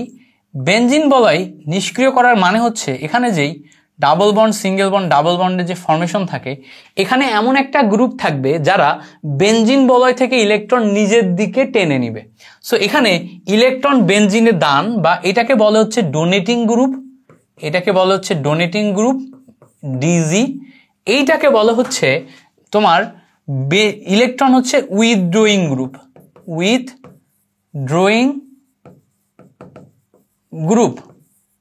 উইথড্রয়িং গ্রুপ কথাটার মানে কি? ইলেকট্রনকে নিজের দিকে টান দেয়, ইলেকট্রন উইথড্র করে। সো ইলেকট্রন উইথড্র করে কারা? সাপোজ ধরো এই জায়গাতে CHO আছে।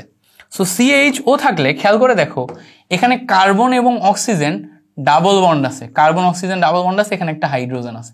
সো এই যে কার্বন অক্সিজেন ডাবল বন্ড আছে, খেয়াল করো কার্বন অক্সিজেন ডাবল বন্ড আছে, এই কার্বন অক্সিজেন ডাবল বন্ড থাকার কারণে তুমি জানো যে অক্সিজেনের তড়িৎ ঋণাত্মকতা বেশি। সো ইলেকট্রনকে সে নিজের দিকে টান দেয়, দিলে এই ইলেকট্রনকে নিজের দিকে টান দিলে এ হয়ে যায় প্লাস, ফলে এ আবার বেনজিন বলয় থেকে ইলেকট্রনকে নিজের দিকে টান দেয়, ফলে এই বেনজিন বলয়ের ইলেকট্রন এভাবে কার্বনের দিকে উঠে যায়।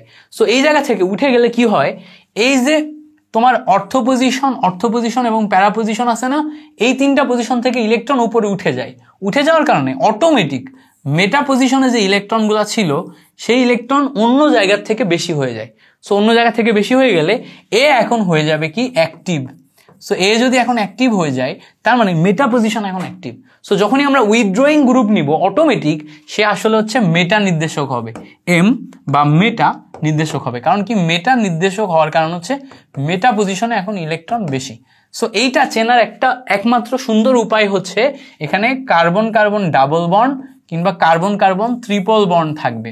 সো ডাবল বন্ধন বা ত্রিবন্ধন থাকলে তুমি দেখে চিনতে পারবা যে এরা হচ্ছে মেটা নির্দেশক গ্রুপ।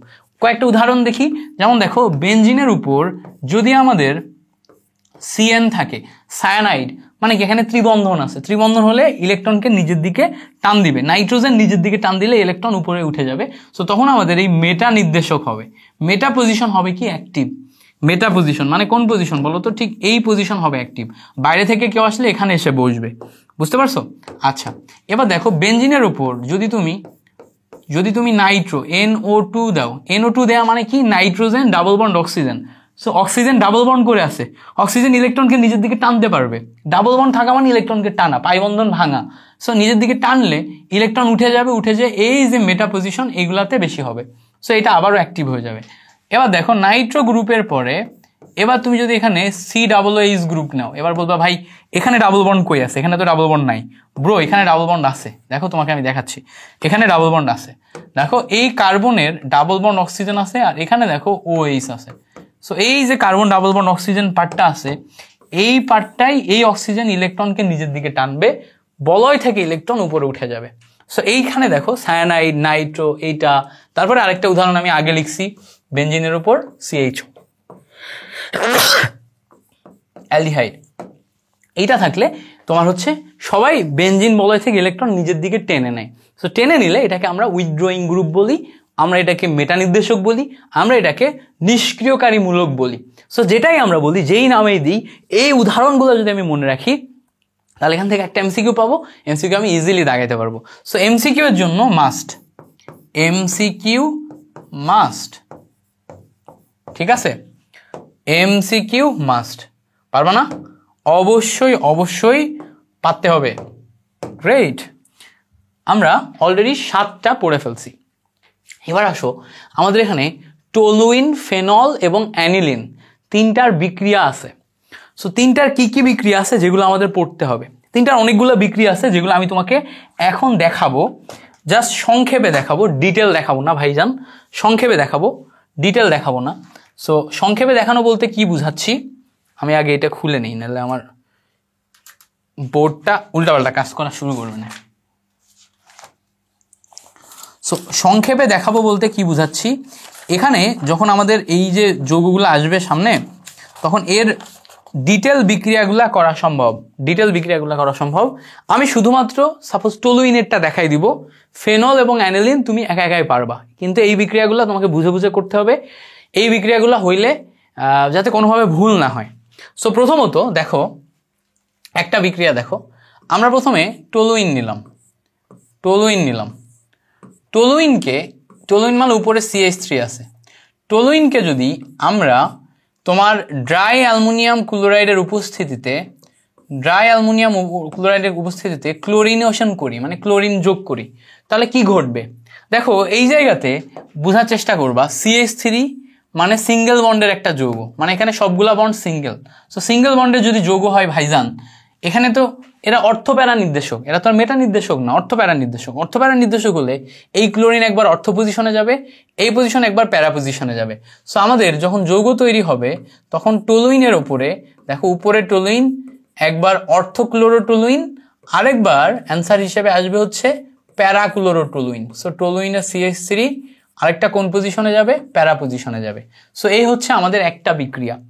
সো তাহলে কি হইলো, এই CH3 আসলে আমার ক্লোরিন সংযোজনটাকে ডিফাইন করে দিল। এবার এই বিক্রিয়াটার একটা বিশেষত্ব হচ্ছে এটা ড্রাই অ্যালুমিনিয়াম ক্লোরাইডের উপস্থিতিতে হয়েছে, এখানে কোনো ইউভি রে নাই। যদি এই বিক্রিয়াটাই ড্রাই অ্যালুমিনিয়াম ক্লোরাইডের উপস্থিতিতে না হয়ে আমার ইউভি লাইটের উপস্থিতিতে হইতো, CH3 এর এখানে আমি যদি ক্লোরিন সংযোজন করতাম, বাট সংযোজন হইতো ইউভি এর উপস্থিতিতে, ইউভি কিন্তু এই ক্লোরিনকে বেনজিন বলয়ে সংযোজন না করে মিথাইল মূলকে নিয়ে চলে যেত। কারণ তুমি জানো এই ক্লোরিনের সাথে ইউভি এর উপস্থিতি থেকে এখান থেকে একটা হাইড্রোজেন সরে যে হাইড্রোজেন ক্লোরাইড তৈরি করে, পাশাপাশি এই বেনজিন বলয়ের ভিতরে কেউ না ঢুকে এখান থেকে CH2Cl তৈরি হয়, অর্থাৎ বেনজাইল ক্লোরাইড তৈরি হয়। পরবর্তী স্টেপে এ আবার একটা যৌগ তৈরি করে, পরবর্তীতে সেকেন্ড স্টেপ আমি একবারে লিখে দিলাম, সেটা হচ্ছে CHCl2, এটা হচ্ছে বেনজাইল থেকে বেনজাল ক্লোরাইড। পরবর্তী স্টেপে আবার ক্লোরিন সংযোজন হয়ে CHCl3, এই যে যৌগটা এটা হচ্ছে বেনজো, সো বেনজাইল বেনজাল বেনজো। সো এখানে আবার ক্লোরিন গেছে ইউভি এর উপস্থিতিতে, আবার ইউভি এর উপস্থিতিতে ক্লোরিন গেছে বেনজাইল বেনজাল বেনজো। এভাবে কিন্তু আমাদের বিক্রিয়াটা ঘটে এবং এই এমসিকিউটা খুবই আসে, এই দুইটার ভিতরে পার্থক্য বোঝানোর জন্য এই এমসিকিউটা দেয়, এজন্য এটা আমি তোমাকে দেখিয়ে দিলাম।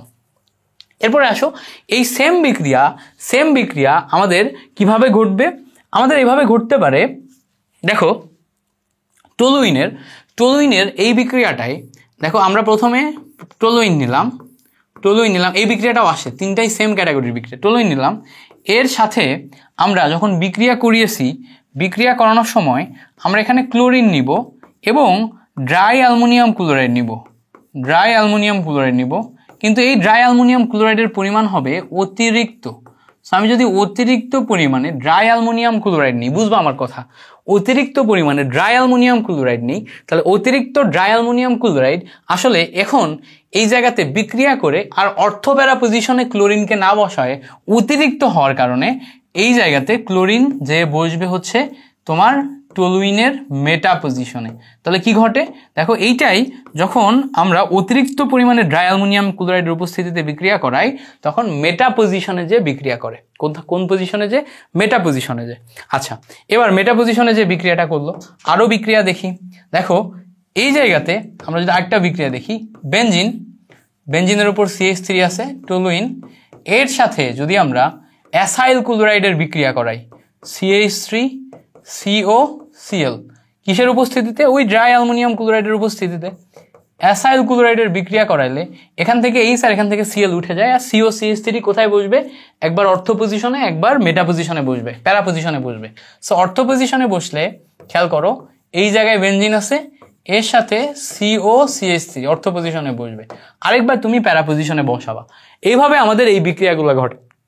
সো এই জায়গাতে টলুইন, ফেনল এবং অ্যানিলিন এর যে বিক্রিয়াগুলো, এই বিক্রিয়াগুলো খুবই ইম্পর্টেন্ট, এই কারণে কারণ এই বিক্রিয়াগুলো হুবহুব এমসিকিউতে দিয়ে দেয়, হুবহুব রিটেনে দিয়ে দেয়। তাহলে এই টপিকটা বোথ এমসিকিউ প্লাস রিটেন দুইটার জন্য ইম্পর্টেন্ট।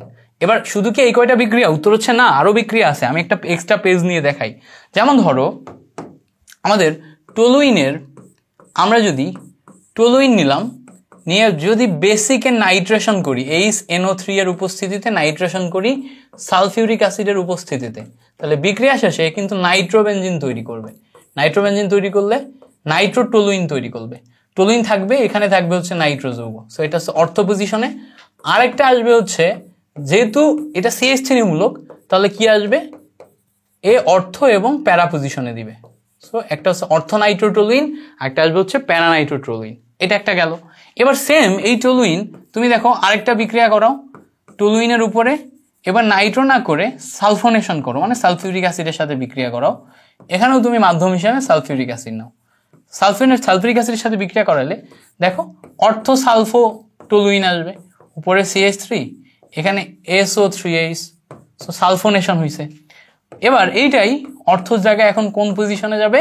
যাবে হচ্ছে আমাদের প্যারা পজিশনে। কোন পজিশনে ভাইয়া? প্যারা পজিশনে, SO3H। সো বেসিক বিক্রিয়াগুলো কিভাবে হচ্ছে? বিক্রিয়াগুলো বেসিক আমাদের হচ্ছে যেই জিনিসপত্রগুলো আছে তার উপর ডিপেন্ড করে হইতেছে। কি জিনিসপত্র আছে? আমাদের ওই টলুইনের উপরে কি আছে তার উপর ডিপেন্ড করে হইতেছে। এবার সেম ভাবে তুমি যদি একটু খেয়াল করে দেখো, টলুইনের মতো আমি যদি ফেনলে যাই, ফেনলের এখানে OH আছে, তাই না? তাহলে এও কিন্তু আমাদের সিঙ্গেল বন্ড দিচ্ছে। তাহলে সিঙ্গেল বন্ড দিলে এও হচ্ছে অর্থ এবং প্যারা নির্দেশক গ্রুপ। সো অর্থ এবং প্যারা পজিশনে সব বিক্রিয়া হবে। এখন তুমি এর সাথে যারই বিক্রিয়া করাও না কেন, সে তুমি ক্লোরিন বিক্রিয়া করাও, সে তুমি অ্যালকাইল হ্যালাইড বিক্রিয়া করাও, সে তুমি অ্যাসাইল হ্যালাইড বিক্রিয়া করাও, ঠিক আছে, অ্যাসাইল হ্যালাইড বিক্রিয়া করাও, সে তুমি তোমার হচ্ছে নাইট্রোমূলক বিক্রিয়া করাও, সে তুমি সালফোমূলক বিক্রিয়া করাও, যেটাই করাও না কেন এইটার সাথে সে যাবে কোন পজিশনে? সে যাবে দুইটা পজিশনে, একটা হচ্ছে অর্থ পজিশন আর একটা হচ্ছে প্যারা পজিশন, উপরে থাকবে ওএইচ। সো যারই বিক্রিয়া করাও ওই সেম জিনিস ঘটবে। সো দেখো ওই আগের সেম জিনিস আবার ঘটবে, এই জন্য রিপিট করতেছি না। তাহলে কি করবা, এখান থেকে তোমার পড়তে হবে টলুইন, ফেনল, অ্যানিলিন, তিনটার বিক্রিয়ায় খুবই আসতে দেখা যায়। আচ্ছা, এরপরে পরবর্তী মাস্ট পড়ার মতো একটা জিনিস, সেটা হচ্ছে গ্রিগনার্ড বিকারক থেকে 1, 2, 3 ডিগ্রি অ্যালকোহল প্রস্তুতি। সো গ্রিগনার্ড বিকারকের সাথে 1, 2, 3 ডিগ্রি অ্যালকোহল প্রস্তুতি আসলে আমাদের তোমার কার্বনিল মূলকের সাথে বিক্রিয়া ঘটে। সো কার্বনিল মূলকের আবার ভেরিয়েশন আসে।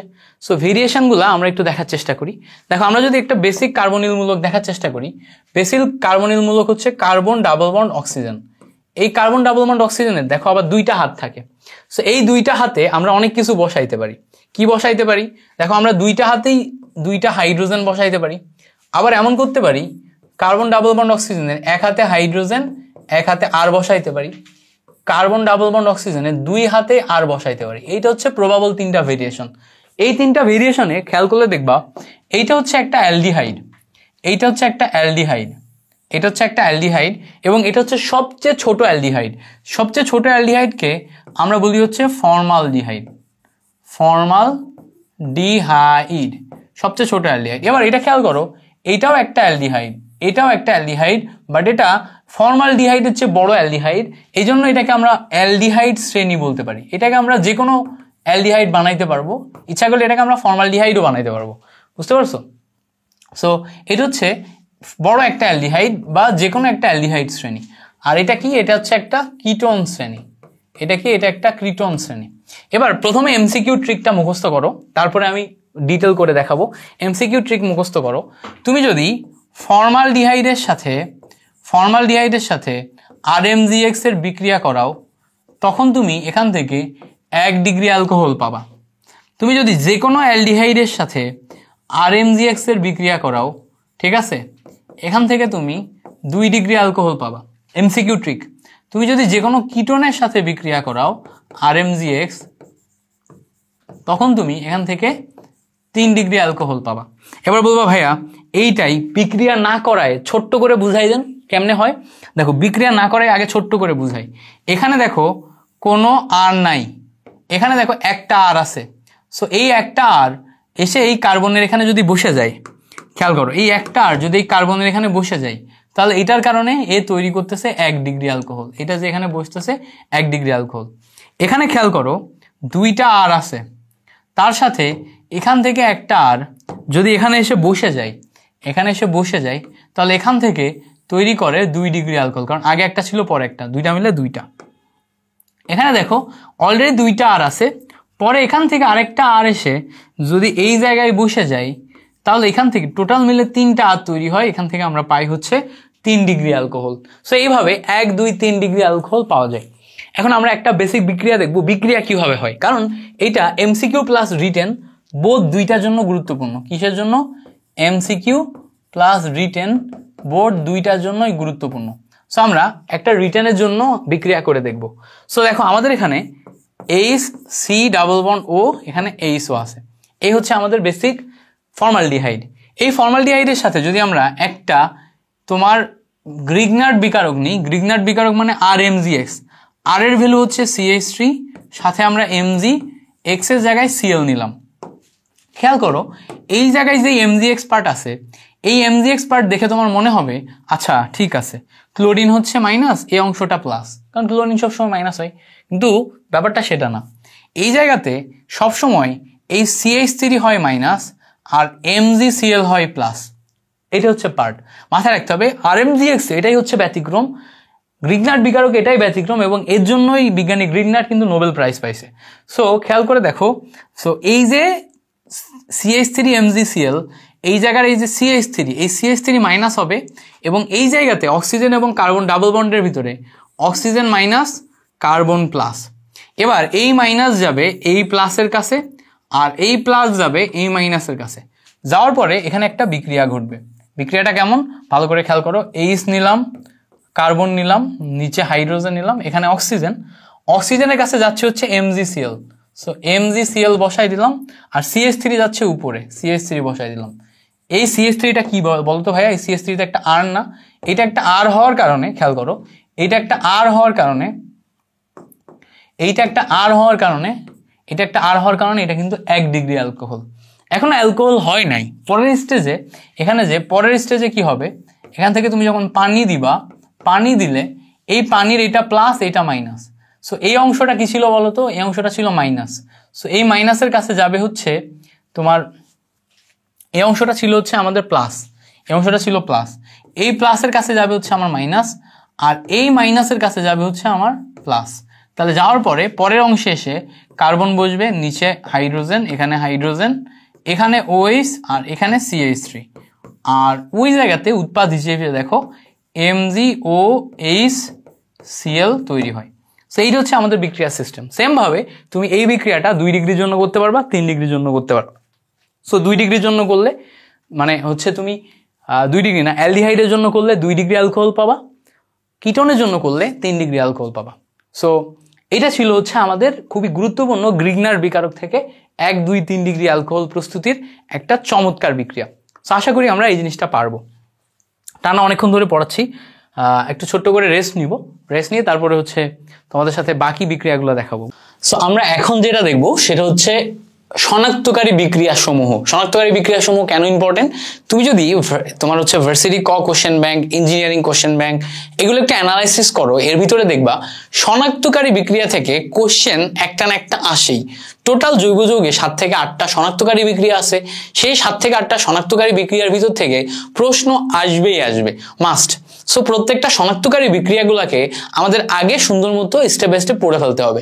সো প্রথমেই আমাদের শনাক্তকারী বিক্রিয়ার ভিতরে আসে হচ্ছে ব্রোমিন দ্রবণ পরীক্ষা।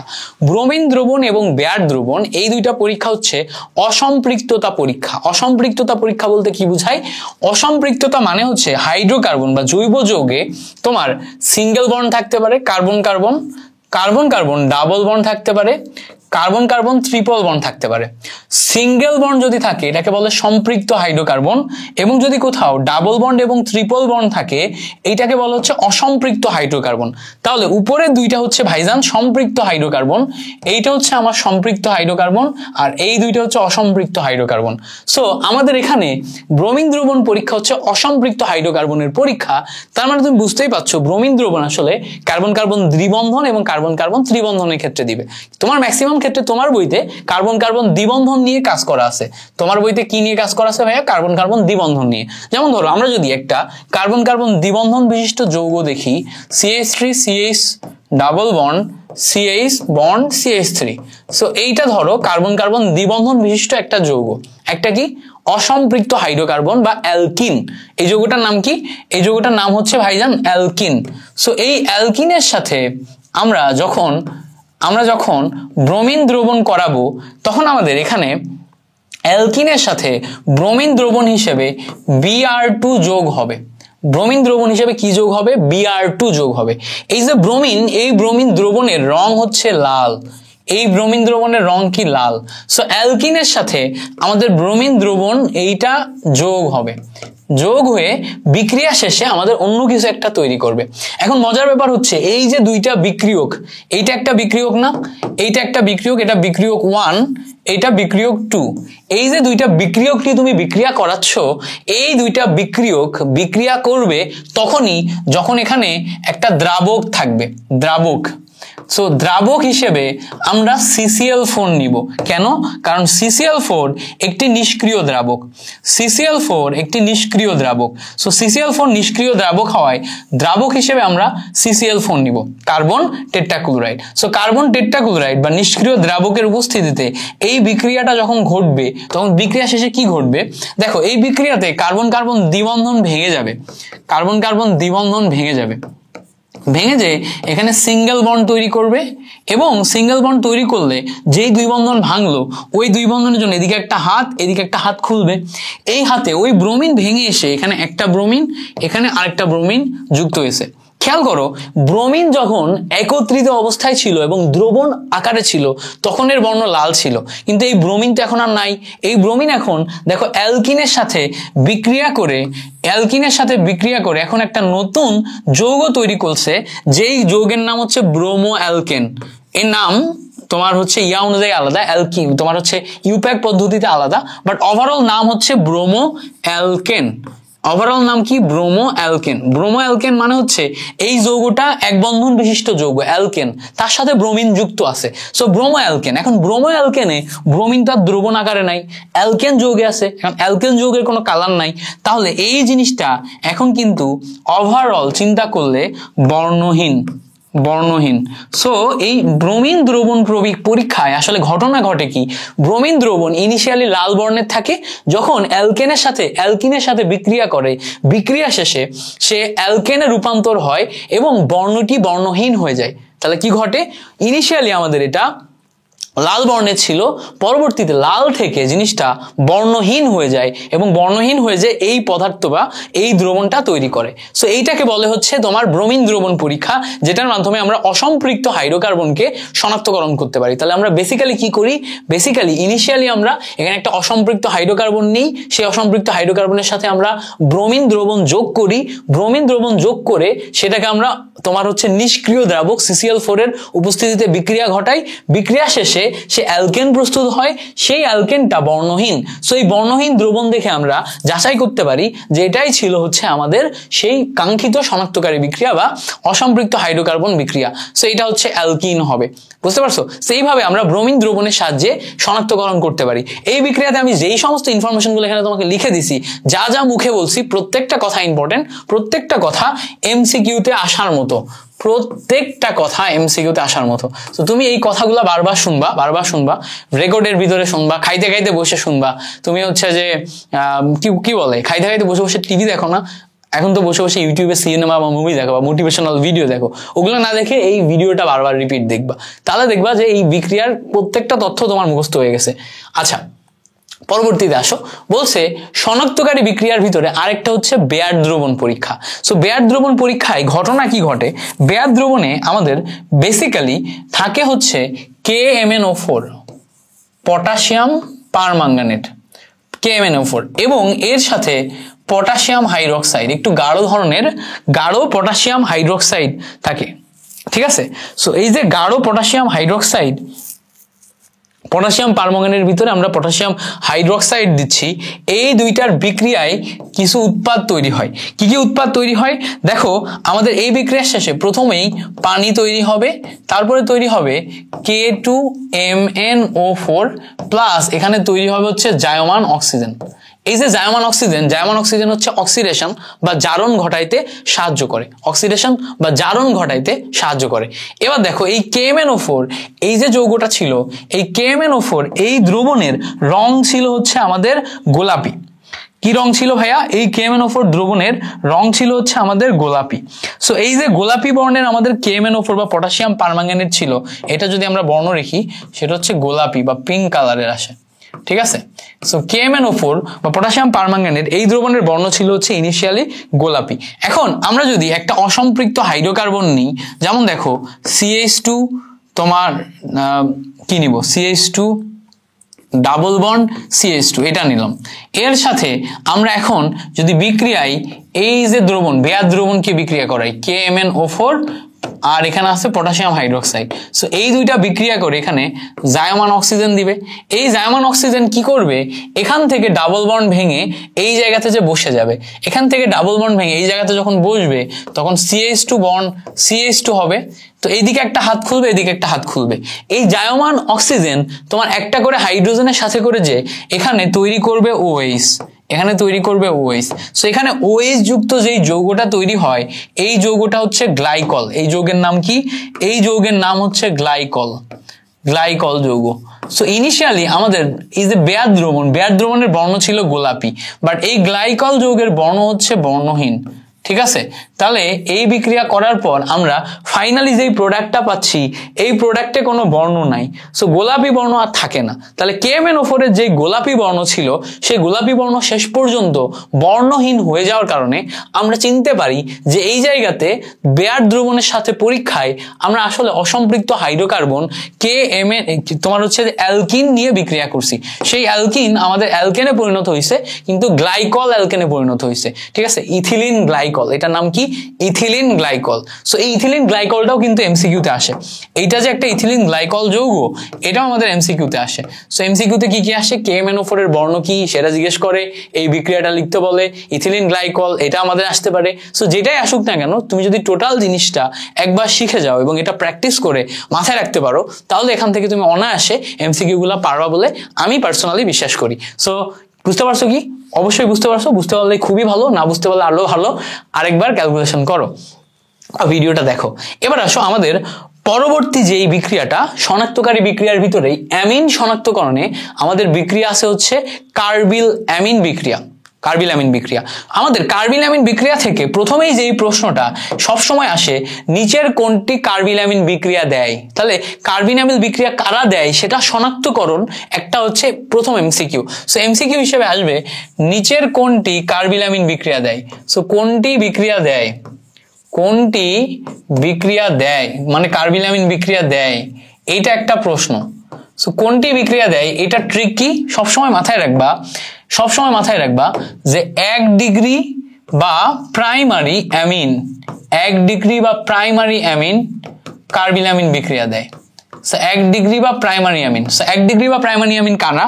দেখো আর তোমার হচ্ছে NH2, এইটা হচ্ছে তোমার 1 ডিগ্রি অ্যামিন। 1 ডিগ্রি অ্যামিন তো চিনো তাই না? 1 ডিগ্রি অ্যামিন চিনতে হবে। দেখো অ্যামিনের এই যে NH2 আছে, এই NH2 এর সাথে যদি একটা আর থাকে তখন 1 ডিগ্রি, এই NH2 এর সাথে যদি 2টা আর থাকে তখন এটা 2 ডিগ্রি, এই NH এর সাথে যদি 3টা আর থাকে তখন সেটা 3 ডিগ্রি। তাহলে এটা 1 ডিগ্রি, এটা 2 ডিগ্রি, এটা 3 ডিগ্রি। তাহলে NH3 এটাকে ভেঙে আমরা NH2 NHN এভাবে রূপান্তর করতে পারি এবং এটা থেকে আমরা 1 ডিগ্রি 2 ডিগ্রি 3 ডিগ্রি পাই। এর ভিতরে শুধুমাত্র এই যে এইটা কোনটা ভাইজান? শুধুমাত্র 1 ডিগ্রি অ্যামিন মানে একটা আর যুক্ত যে যৌগটা আছে তারা আমাদের কার্বিল অ্যামিন বিক্রিয়া দিবে, অন্য কেউ কার্বিল অ্যামিন বিক্রিয়া দিবে না। তাহলে প্রথম প্রশ্ন আমাদের ক্লিয়ার। এবার আসবে যে কার্বিল অ্যামিন বিক্রিয়াতে কি উৎপন্ন হয় এবং কি কি ব্যবহার হয়। সো কার্বিল অ্যামিন বিক্রিয়াতে আমরা কি কি ব্যবহার করি দেখি। প্রথমত আমরা একটা 1 ডিগ্রি অ্যামিন নিব, CH3NH2, একটা 1 ডিগ্রি অ্যামিন নিলাম। এর সাথে আমরা CHCl3 ক্লোরোফর্ম নিব, তাহলে 1 ডিগ্রি অ্যামিন এবং আমরা নিলাম হচ্ছে ক্লোরোফর্ম। এরপরে নিব আমরা পটাশিয়াম হাইড্রোক্সাইড। এই যে 1 ডিগ্রি অ্যামিন, ক্লোরোফর্ম এবং পটাশিয়াম হাইড্রোক্সাইড নিচ্ছি, এগুলোর উপস্থিতিতে এখন আমাদের বিক্রিয়া ঘটবে। এগুলোর উপস্থিতিতে আমাদের কি ঘটবে? বিক্রিয়া ঘটবে। এবার এই বিক্রিয়ায় কি তৈরি হবে? দেখো এই যে পটাশিয়াম হাইড্রোক্সাইড নিছি, এই বাবা পটাশিয়াম বা সোডিয়াম এরা অত্যন্ত সক্রিয়। এরা কি করে? এরা হ্যালোজেনের সাথে বিক্রিয়া করে। সো এই পটাশিয়াম প্রথমেই আমার ক্লোরিনের সাথে পটাশিয়াম ক্লোরাইড তৈরি করবে। এখানে দেখো হাইড্রোজেন আছে, এখানে দেখো কার্বন আছে, এই হাইড্রক্সিল আছে, এই হাইড্রোজেন এবং হাইড্রক্সিল মিলে পানি তৈরি করবে। প্রথমত এই দুইটা হচ্ছে আমাদের বাই প্রোডাক্ট। এই বাই প্রোডাক্ট গুলার পরে খেয়াল করো আমাদের এখানে উপস্থিত আছে আর শুধুমাত্র কার্বন। এবার এখান থেকেও হাইড্রোজেন চলে গেছে। এখন কি হবে? এই যে কার্বন, এই কার্বন এসে নাইট্রোজেনের সাথে বসে যাবে এবং বসে যে আমাদের এখানে CH3 bond N double bond C তৈরি হবে, N ডাবল বন্ড C তৈরি হবে। সো এই যে N ডাবল বন্ড C তৈরি হলো, এটা হচ্ছে আইসোনাইট্রাইল যৌগ। এটার নাম কি? এটার নাম হচ্ছে আইসোনাইট্রাইল যৌগ। সো এইটার নাম আইসোনাইট্রাইল যৌগ। খেয়াল করো আমরা ইনিশিয়ালি আমরা প্রাইমারি অ্যামিন নিছিলাম, প্রাইমারি অ্যামিন থেকে আমরা আইসোনাইট্রাইল যৌগ নিছি। আইসোনাইট্রাইল যৌগের একটা বৈশিষ্ট্য হচ্ছে এই আইসোনাইট্রাইল যৌগ যেটা বের করছি N ডাবল বন্ড C, এ হচ্ছে উৎকট বা বিকট গন্ধযুক্ত, মানে খুবই বিশ্রী গন্ধযুক্ত।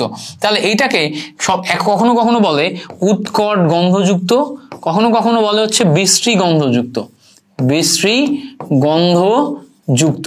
তো এই বিশ্রী গন্ধ সুখে আমরা বুঝতে পারবো যে এটা প্রাইমারি অ্যামিনের সাথে ক্লোরোফর্মেরই বিক্রিয়া। তাহলে এই জায়গাতে আমাদের প্রথম প্রশ্ন করে যে আমরা বিক্রিয়ক হিসেবে কি কি ব্যবহার করি। আমাদের প্রথম প্রশ্ন হচ্ছে যে কার্বিল অ্যামিন বিক্রিয়ায় আমরা বিক্রিয়ক হিসেবে কি কি ব্যবহার করি? 1 ডিগ্রি অ্যামিন, ক্লোরোফর্ম এবং পটাশিয়াম হাইড্রোক্সাইড। এবার চিন্তা করো তো, ক্লোরোফর্ম কি বলতো? ক্লোরোফর্ম হচ্ছে চেতনানাশক। চেতনানাশক মানে কি?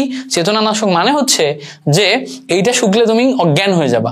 এবার ধরো এই বিক্রিয়াটা করার জন্য তুমি ক্লোরোফর্ম নিছো, প্রাইমারি অ্যামিন নিছো এবং পটাশিয়াম হাইড্রোক্সাইড নিছো, নিয়ে বিক্রিয়া শেষে তোমার উৎকট গন্ধ বের হবে। সো উৎকট গন্ধ বের হচ্ছে কিনা সেটা তো তোমাকে চেক করতে হবে। সো সাপোজ ধরো এখন উৎকট গন্ধ বের হয়নি, তার মানে কোনো কারণে বিক্রিয়াটা হয় নাই। এখন তুমি শুকতে গেছো উৎকট গন্ধ বের হয়েছে কিনা, তো শুকতে গেছো, শুকতে যে দেখলা বের হয় নাই। এখন শুকতে যে তুমি কি শুকছো? তুমি উৎকট গন্ধ না শুকে তুমি শুকছো কি? ক্লোরোফর্ম। এবার কি করবা? ল্যাবে অজ্ঞান হয়ে পড়ে থাকবা। ঠিক আছে? হবে এরকম? বাস্তবে এরকম হয় না, কারণ হচ্ছে এই বিক্রিয়ার ভিতরে কিছু তুমি দিলে তোমার ক্লোরোফর্ম থাকবে না। সো যখন তুমি বিক্রিয়াটি করবা, ইনিশিয়ালি তোমার এই পদার্থগুলো মেশানোর সময় নাকে কিছু একটা দিয়ে রাখতে হবে, যাতে এই কোনো রকম ভাবে গন্ধগুলো তোমার নাকে না যায়। সো এটা হচ্ছে আমাদের কার্বিল অ্যামিন পরীক্ষা। কার্বিল অ্যামিন পরীক্ষাতে মেইনলি প্রশ্ন কি আসে? কার্বিল অ্যামিন বিক্রিয়াটা লিখতে দেয়, তারপরে কারা কার্বিল অ্যামিন বিক্রিয়া দেয় এটা আসে, তারপরে হচ্ছে কার্বিল অ্যামিন বিক্রিয়ায় কোন কোন বিক্রিয়ক ব্যবহার করা এটা আসে, উৎপাদ কোনটা আসে সেটাও আসে।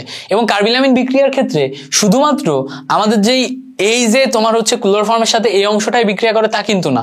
দেখো অ্যানিলিন যে যৌগটা আছে বেনজিনের উপর CH2, দেখো বেনজিনের উপর CH2, অ্যানিলিন যে যৌগটা আছে এরাও কিন্তু প্রাইমারি অ্যামিন, এখানেও কিন্তু বেনজিন যুক্ত আছে, মানে আর একটা বেনজিনের একটা হাতে আছে। এও কিন্তু ক্লোরোফর্মের সাথে বিক্রিয়া করে পটাশিয়াম হাইড্রোক্সাইডের উপস্থিতিতে সেম ভাবে তোমার নাইট্রাইল, আইসোনাইট্রাইল তৈরি করতে পারে। সো বেনজিনের উপর তখন আমাদের তৈরি হয় N ডাবল বন্ড C, এবং এর সাথে আমরা কিন্তু পটাশিয়াম ক্লোরাইড এবং পানি তৈরি করতে পারি। সো এই যে বিক্রিয়াটা আমরা দেখলাম এটাও কিন্তু হচ্ছে আমাদের পরীক্ষায় দেওয়ার মতো একটা বিক্রিয়া। এটা হচ্ছে আমাদের পরীক্ষায় দেওয়ার মতো একটা বিক্রিয়া। সো আমরা এগুলো পারবো কিনা বলো তো? পারবো না?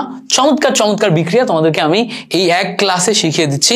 এই এক ক্লাসে এই জিনিসপত্রগুলো যত প্র্যাকটিস করবা তুমি তত একজন ওয়েল ফার্নিশড পার্সোনালিটি তৈরি হবা এবং তোমার অ্যাডমিশন টেস্টে ভালো করবা। সো চলো এরপরে আসো, আমাদের 1, 2, 3 ডিগ্রি অ্যামিনের পার্থক্যকরণ আছে। 1, 2, 3 ডিগ্রি অ্যামিনের পার্থক্যকরণ আছে। সো 1, 2, 3 ডিগ্রি অ্যামিনের পার্থক্যকরণের জন্য আমাদের ব্যবহার করা হয় কি? 1, 2, 3 ডিগ্রি অ্যামিনের তোমার করার জন্য, পার্থক্য করার জন্য আমরা হচ্ছে নাইট্রাস অ্যাসিড ব্যবহার করি। Nitrous acid HNO2 nitrous acid ব্যবহার করি। HNO2 এই নাইট্রাস অ্যাসিড ব্যবহার করি, এটাই হচ্ছে আমাদের প্রথম প্রশ্ন যে আমরা 1, 2, 3 ডিগ্রি অ্যামিন পার্থক্যকরণে নিচের কোনটি ব্যবহার করি? নিচের কোনটি দিয়ে 1, 2, 3 ডিগ্রি অ্যামিন পার্থক্যকরণ করা হয়? So nitrous acid. এইটাকে না আমি একটু সুন্দর করে এরম করে লিখি, দেখো এইটাকে এইভাবে লেখা যায়। দেখো দুইটা অক্সিজেন আছে, একটা অক্সিজেন নাইট্রোজেনের কোলে দিছি, একটা অক্সিজেন হাইড্রোজেনের কোলে দিছি। সো হাইড্রোজেনের কোলে দিলে দেখো ও আসে, OH, আর নাইট্রোজেনের কোলে দিলে আসে নো। সো ও নো, এইভাবে আমি এটাকে লিখি। এবার এইটাকে লিখলে আমার সুবিধা কি? সুবিধা হচ্ছে প্রথমত আমরা যখন 1 ডিগ্রি অ্যামিন নিয়ে বিক্রিয়া করাবো RNH2, তার পাশে আমরা নাইট্রাস অক্সাইড বা নাইট্রিক অক্সাইড লিখবো, সেটাকে আমি ও নো এই আকারে লিখবো। সো লেখার পরে এখান থেকে আমার সুবিধা হবে যেটা, যে খেয়াল করো এখান থেকে একটা নাইট্রোজেন আর এখান থেকে একটা নাইট্রোজেন বের হয়ে যে আমাদের নাইট্রোজেন গ্যাস তৈরি হবে। সো এই নাইট্রোজেন গ্যাস যেহেতু পাত্রের ভিতর থেকে উড়ে যাবে, তার মানে আমরা এই বিক্রিয়ায় নাইট্রোজেন গ্যাসের একটা বুদবুদ দেখতে পাবো। ওকে, নাইট্রোজেন গ্যাসের একটা বুদবুদ দেখতে পাবো। এবার দেখো এখান থেকে হাইড্রোজেন আর এখান থেকে অক্সিজেন বিক্রিয়া করে পানি তৈরি করবে, পানি তৈরি করলো। এবার দেখো এই যে OH, এই OH-টা এই নাইট্রোজেনের এই জায়গাতে যে বসে যাবে, NH2 এর এখানে যে বসে যাবে, বসে যে ROH তৈরি হবে। তাহলে দেখো তো আমাদের মেইনলি পার্থক্যকরণের প্রথম বিক্রিয়ায় আমরা যদি খেয়াল করি, আমরা যখন 1 ডিগ্রি অ্যামিন নিব, 1 ডিগ্রি অ্যামিনের ক্ষেত্রে আমাদের নাইট্রোজেন গ্যাসের বুদবুদ তৈরি হবে, পানি তৈরি হবে এবং অ্যালকোহল তৈরি হবে। তাহলে এগুলা কিন্তু সব আমাদের এক একটা উৎপাদ। তাহলে তোমার পার্থক্যকরণে 1 ডিগ্রি অ্যামিন নিলে কি কি উৎপাদ তৈরি হয়, এটা কিন্তু একটা এমসিকিউ, ঠিক আছে।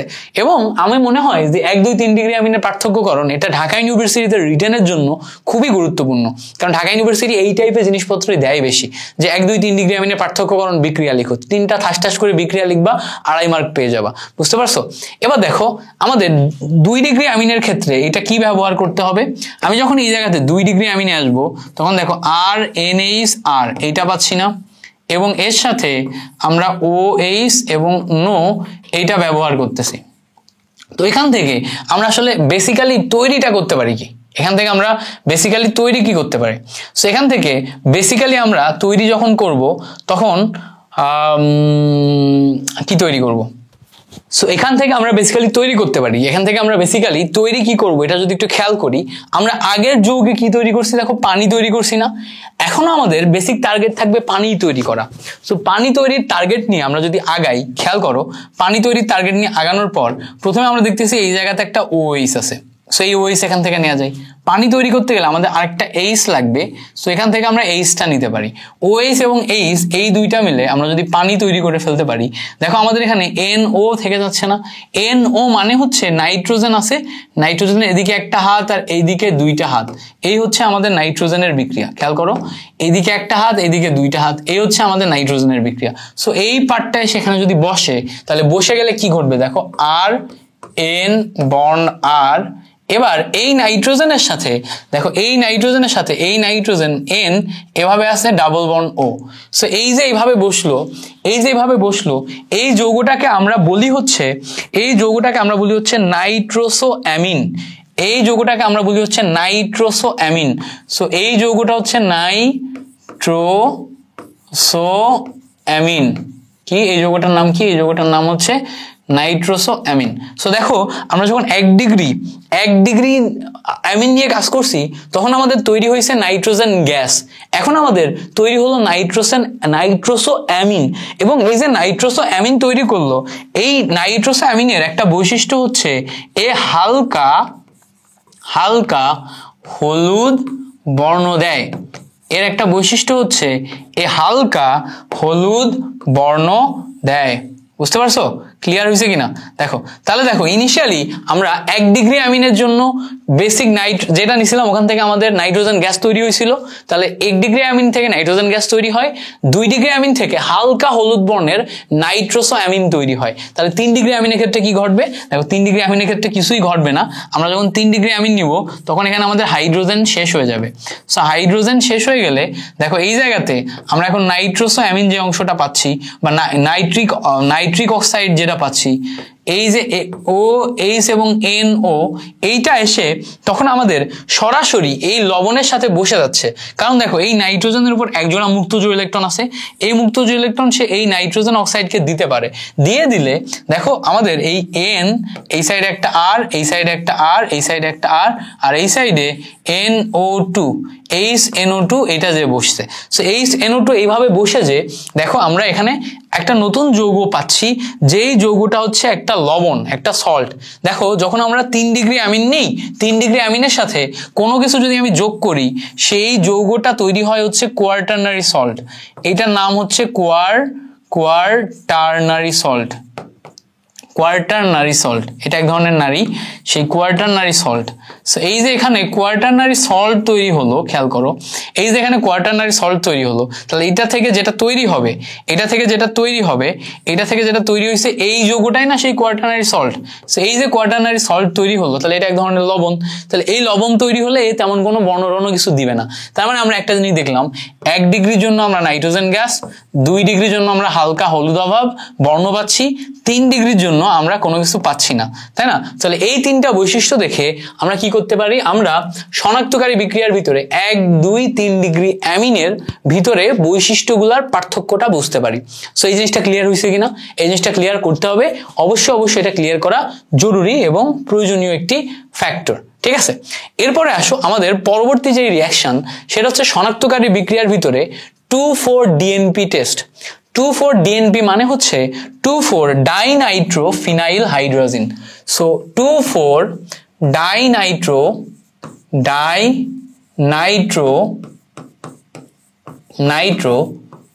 Phenyl hydrazine. সো এইটা হচ্ছে 2,4-DNP টেস্টের বেসিক কথা।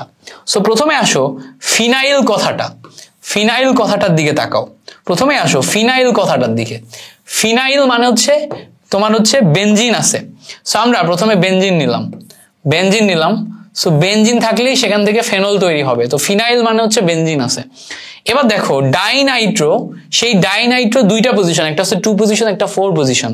এবং পরে দেখো এখানে আছে হচ্ছে হাইড্রাজিন। হাইড্রাজিনের সংকেত হচ্ছে সবসময় মাথায় রাখবা NH2 বন্ড NH, এই যে বন্ড এইটা হচ্ছে হাইড্রোজেনের সংকেত। মানে ব্যাপার হচ্ছে NH2 বন্ড NH2 যদি কোথাও তুমি এরকম পাও, এইটা হচ্ছে হাইড্রোজেন, এইটা হচ্ছে আমার basic hydrogen. NH2 bond NH2 এ হচ্ছে আমার বেসিক হাইড্রোজেন। সো হাইড্রোজেন থেকে আমি যখন ফিনাইলে এই যৌগটা যোগ করব, তখন দেখো এই অংশের সাথে এভাবে যুক্ত হচ্ছে NH2 বন্ড NH, এটা হচ্ছে আমার ফিনাইল হাইড্রোজেনের হাইড্রোজেন অংশ। তাহলে এই অংশটা কি? এই অংশটা হচ্ছে আমার হাইড্রোজেন, এই অংশটা পাইলাম আমি ফিনাইল। এবার 2,4-ডাইনাইট্রো করতে হবে না? তাহলে এই জায়গায় আমরা হাইড্রোজেন যোগ করছি, এইটা 1 নাম্বার কার্বন হবে, এটা 2 নাম্বার কার্বন। সো 2 নাম্বার কার্বনে দেখো নাইট্রো নিলাম, এটা 3, এটা 4 নাম্বার কার্বনে নাইট্রো নিলাম। তাহলে দেখো 2,4-ডাইনাইট্রো ফিনাইল হাইড্রোজেন আমরা একটা যৌগ পাচ্ছি। এবার এইটা হচ্ছে আমাদের 2,4-DNP। এখন বলবা ভাই 2,4-DNP ব্যবহার করা হয় কেন? দেখো 2,4-DNP ব্যবহার করা হয় মেইনলি তোমার কার্বনিল যৌগ শনাক্তকরণে। কাকে? কার্বনিল যৌগ শনাক্তকরণে, কার্বনিল যৌগ। সো কার্বনিল যৌগ, এই যৌগ আবার কি? দেখো কার্বনিল যৌগ হচ্ছে কার্বন ডাবল বন্ড অক্সিজেন, এই যৌগগুলা কার্বন ডাবল বন্ড অক্সিজেন যে যৌগগুলো আছে, এই যৌগগুলা হচ্ছে আমাদের কার্বনিল যৌগ। কার্বনিল যৌগ কারা ভাইয়া? কার্বনিল যৌগ মেইনলি তোমার অ্যালডিহাইড, এবং কার্বনিল যৌগ মেইনলি হচ্ছে কিটোন। কার্বনিল যৌগ মেইনলি তোমার একটা হচ্ছে অ্যালডিহাইড আর একটা হচ্ছে কিটোন। সো কার্বনিল যৌগ শনাক্তকরণে আমরা কি করি?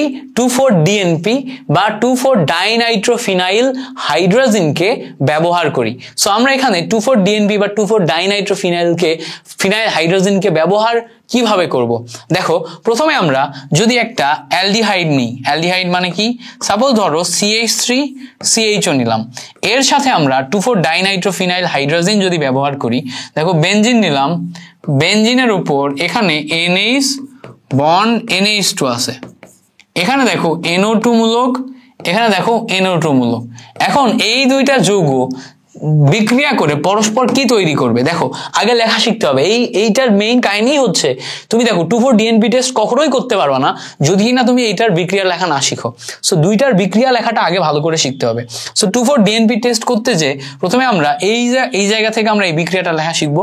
এবার বিক্রিয়া লেখার পর এবার আমাদের মাথায় রাখতে হবে যে এই বিক্রিয়াতে ঘটবে কি, এই জায়গায় যে হাইড্রোজেন আছে না, এই হাইড্রোজেন আর এখানে যে কার্বন আছে না, এই কার্বনের এখানে হচ্ছে যে হাইড্রোজেন, তোমার এই কার্বন বলতেছি, এখানে যে দুইটা হাইড্রোজেন আর এখানে যে অক্সিজেন আছে না, এই অক্সিজেন তোমার হচ্ছে পরস্পরের সাথে বিক্রিয়া করে এখান থেকে পানি অপসারিত হবে। সো পানি অপসারিত হলে এখন দেখো CH3CH আছে। সো এই CH3CH এখন এই জায়গায় যে বিক্রিয়া করবে, সো CH3CH এই জায়গায় যে যদি বিক্রিয়া করে তাহলে কি আসবে? দেখো CH3CH double bond N bond NH bond, দেখো এই যে এখানে NO2, এখানে NO2, এইটা তৈরি হলো। তো এই জায়গা থেকে এই যে CH3CH ডাবল বন্ড N তৈরি হলো, এই অংশটা ছিল আগে কি? হাইড্রাজিন। এই হাইড্রাজিন এখন না এই মাঝখানে ডাবল বন্ড N তৈরি হওয়ার কারণে এই হাইড্রাজিন এখন কি তৈরি হয়ে গেছে জানো? এই হাইড্রাজিন এখন তৈরি হয়ে গেছে ভাইয়া, এই হাইড্রাজিন এখন তৈরি হয়ে গেছে হাইড্রাজোন। এই অংশটা মিলে এখন হাইড্রাজিন তৈরি হয়ে গেছে হাইড্রাজোন। সো 2,4-ডাইনাইট্রোফিনাইল হাইড্রাজিন থেকে 2,4-ডাইনাইট্রোফিনাইল হাইড্রাজোন তৈরি হয়ে গেছে। সো এই জোন দেখে আমরা চিহ্নিত করব যে এইটা আসলে তোমার অ্যালডিহাইড কিটোনের সাথে বিক্রিয়া করলো, ঠিক আছে? সো আমরা এটা হচ্ছে অ্যালডিহাইডের সাথে নিলাম, অ্যালডিহাইডের সাথে যদি আমরা না নিয়ে কিটোনের সাথে নিই, কিটোনের সাথে নিলে বেসিক সেম কাহিনী ঘটবে, অক্সিজেন চলে যাবে, এই জায়গায় শুধু হাইড্রোজেনটা থাকবে না। কিটোনের সাথে নিলে শুধু আমার এই জায়গায় হাইড্রোজেনটা থাকবে না।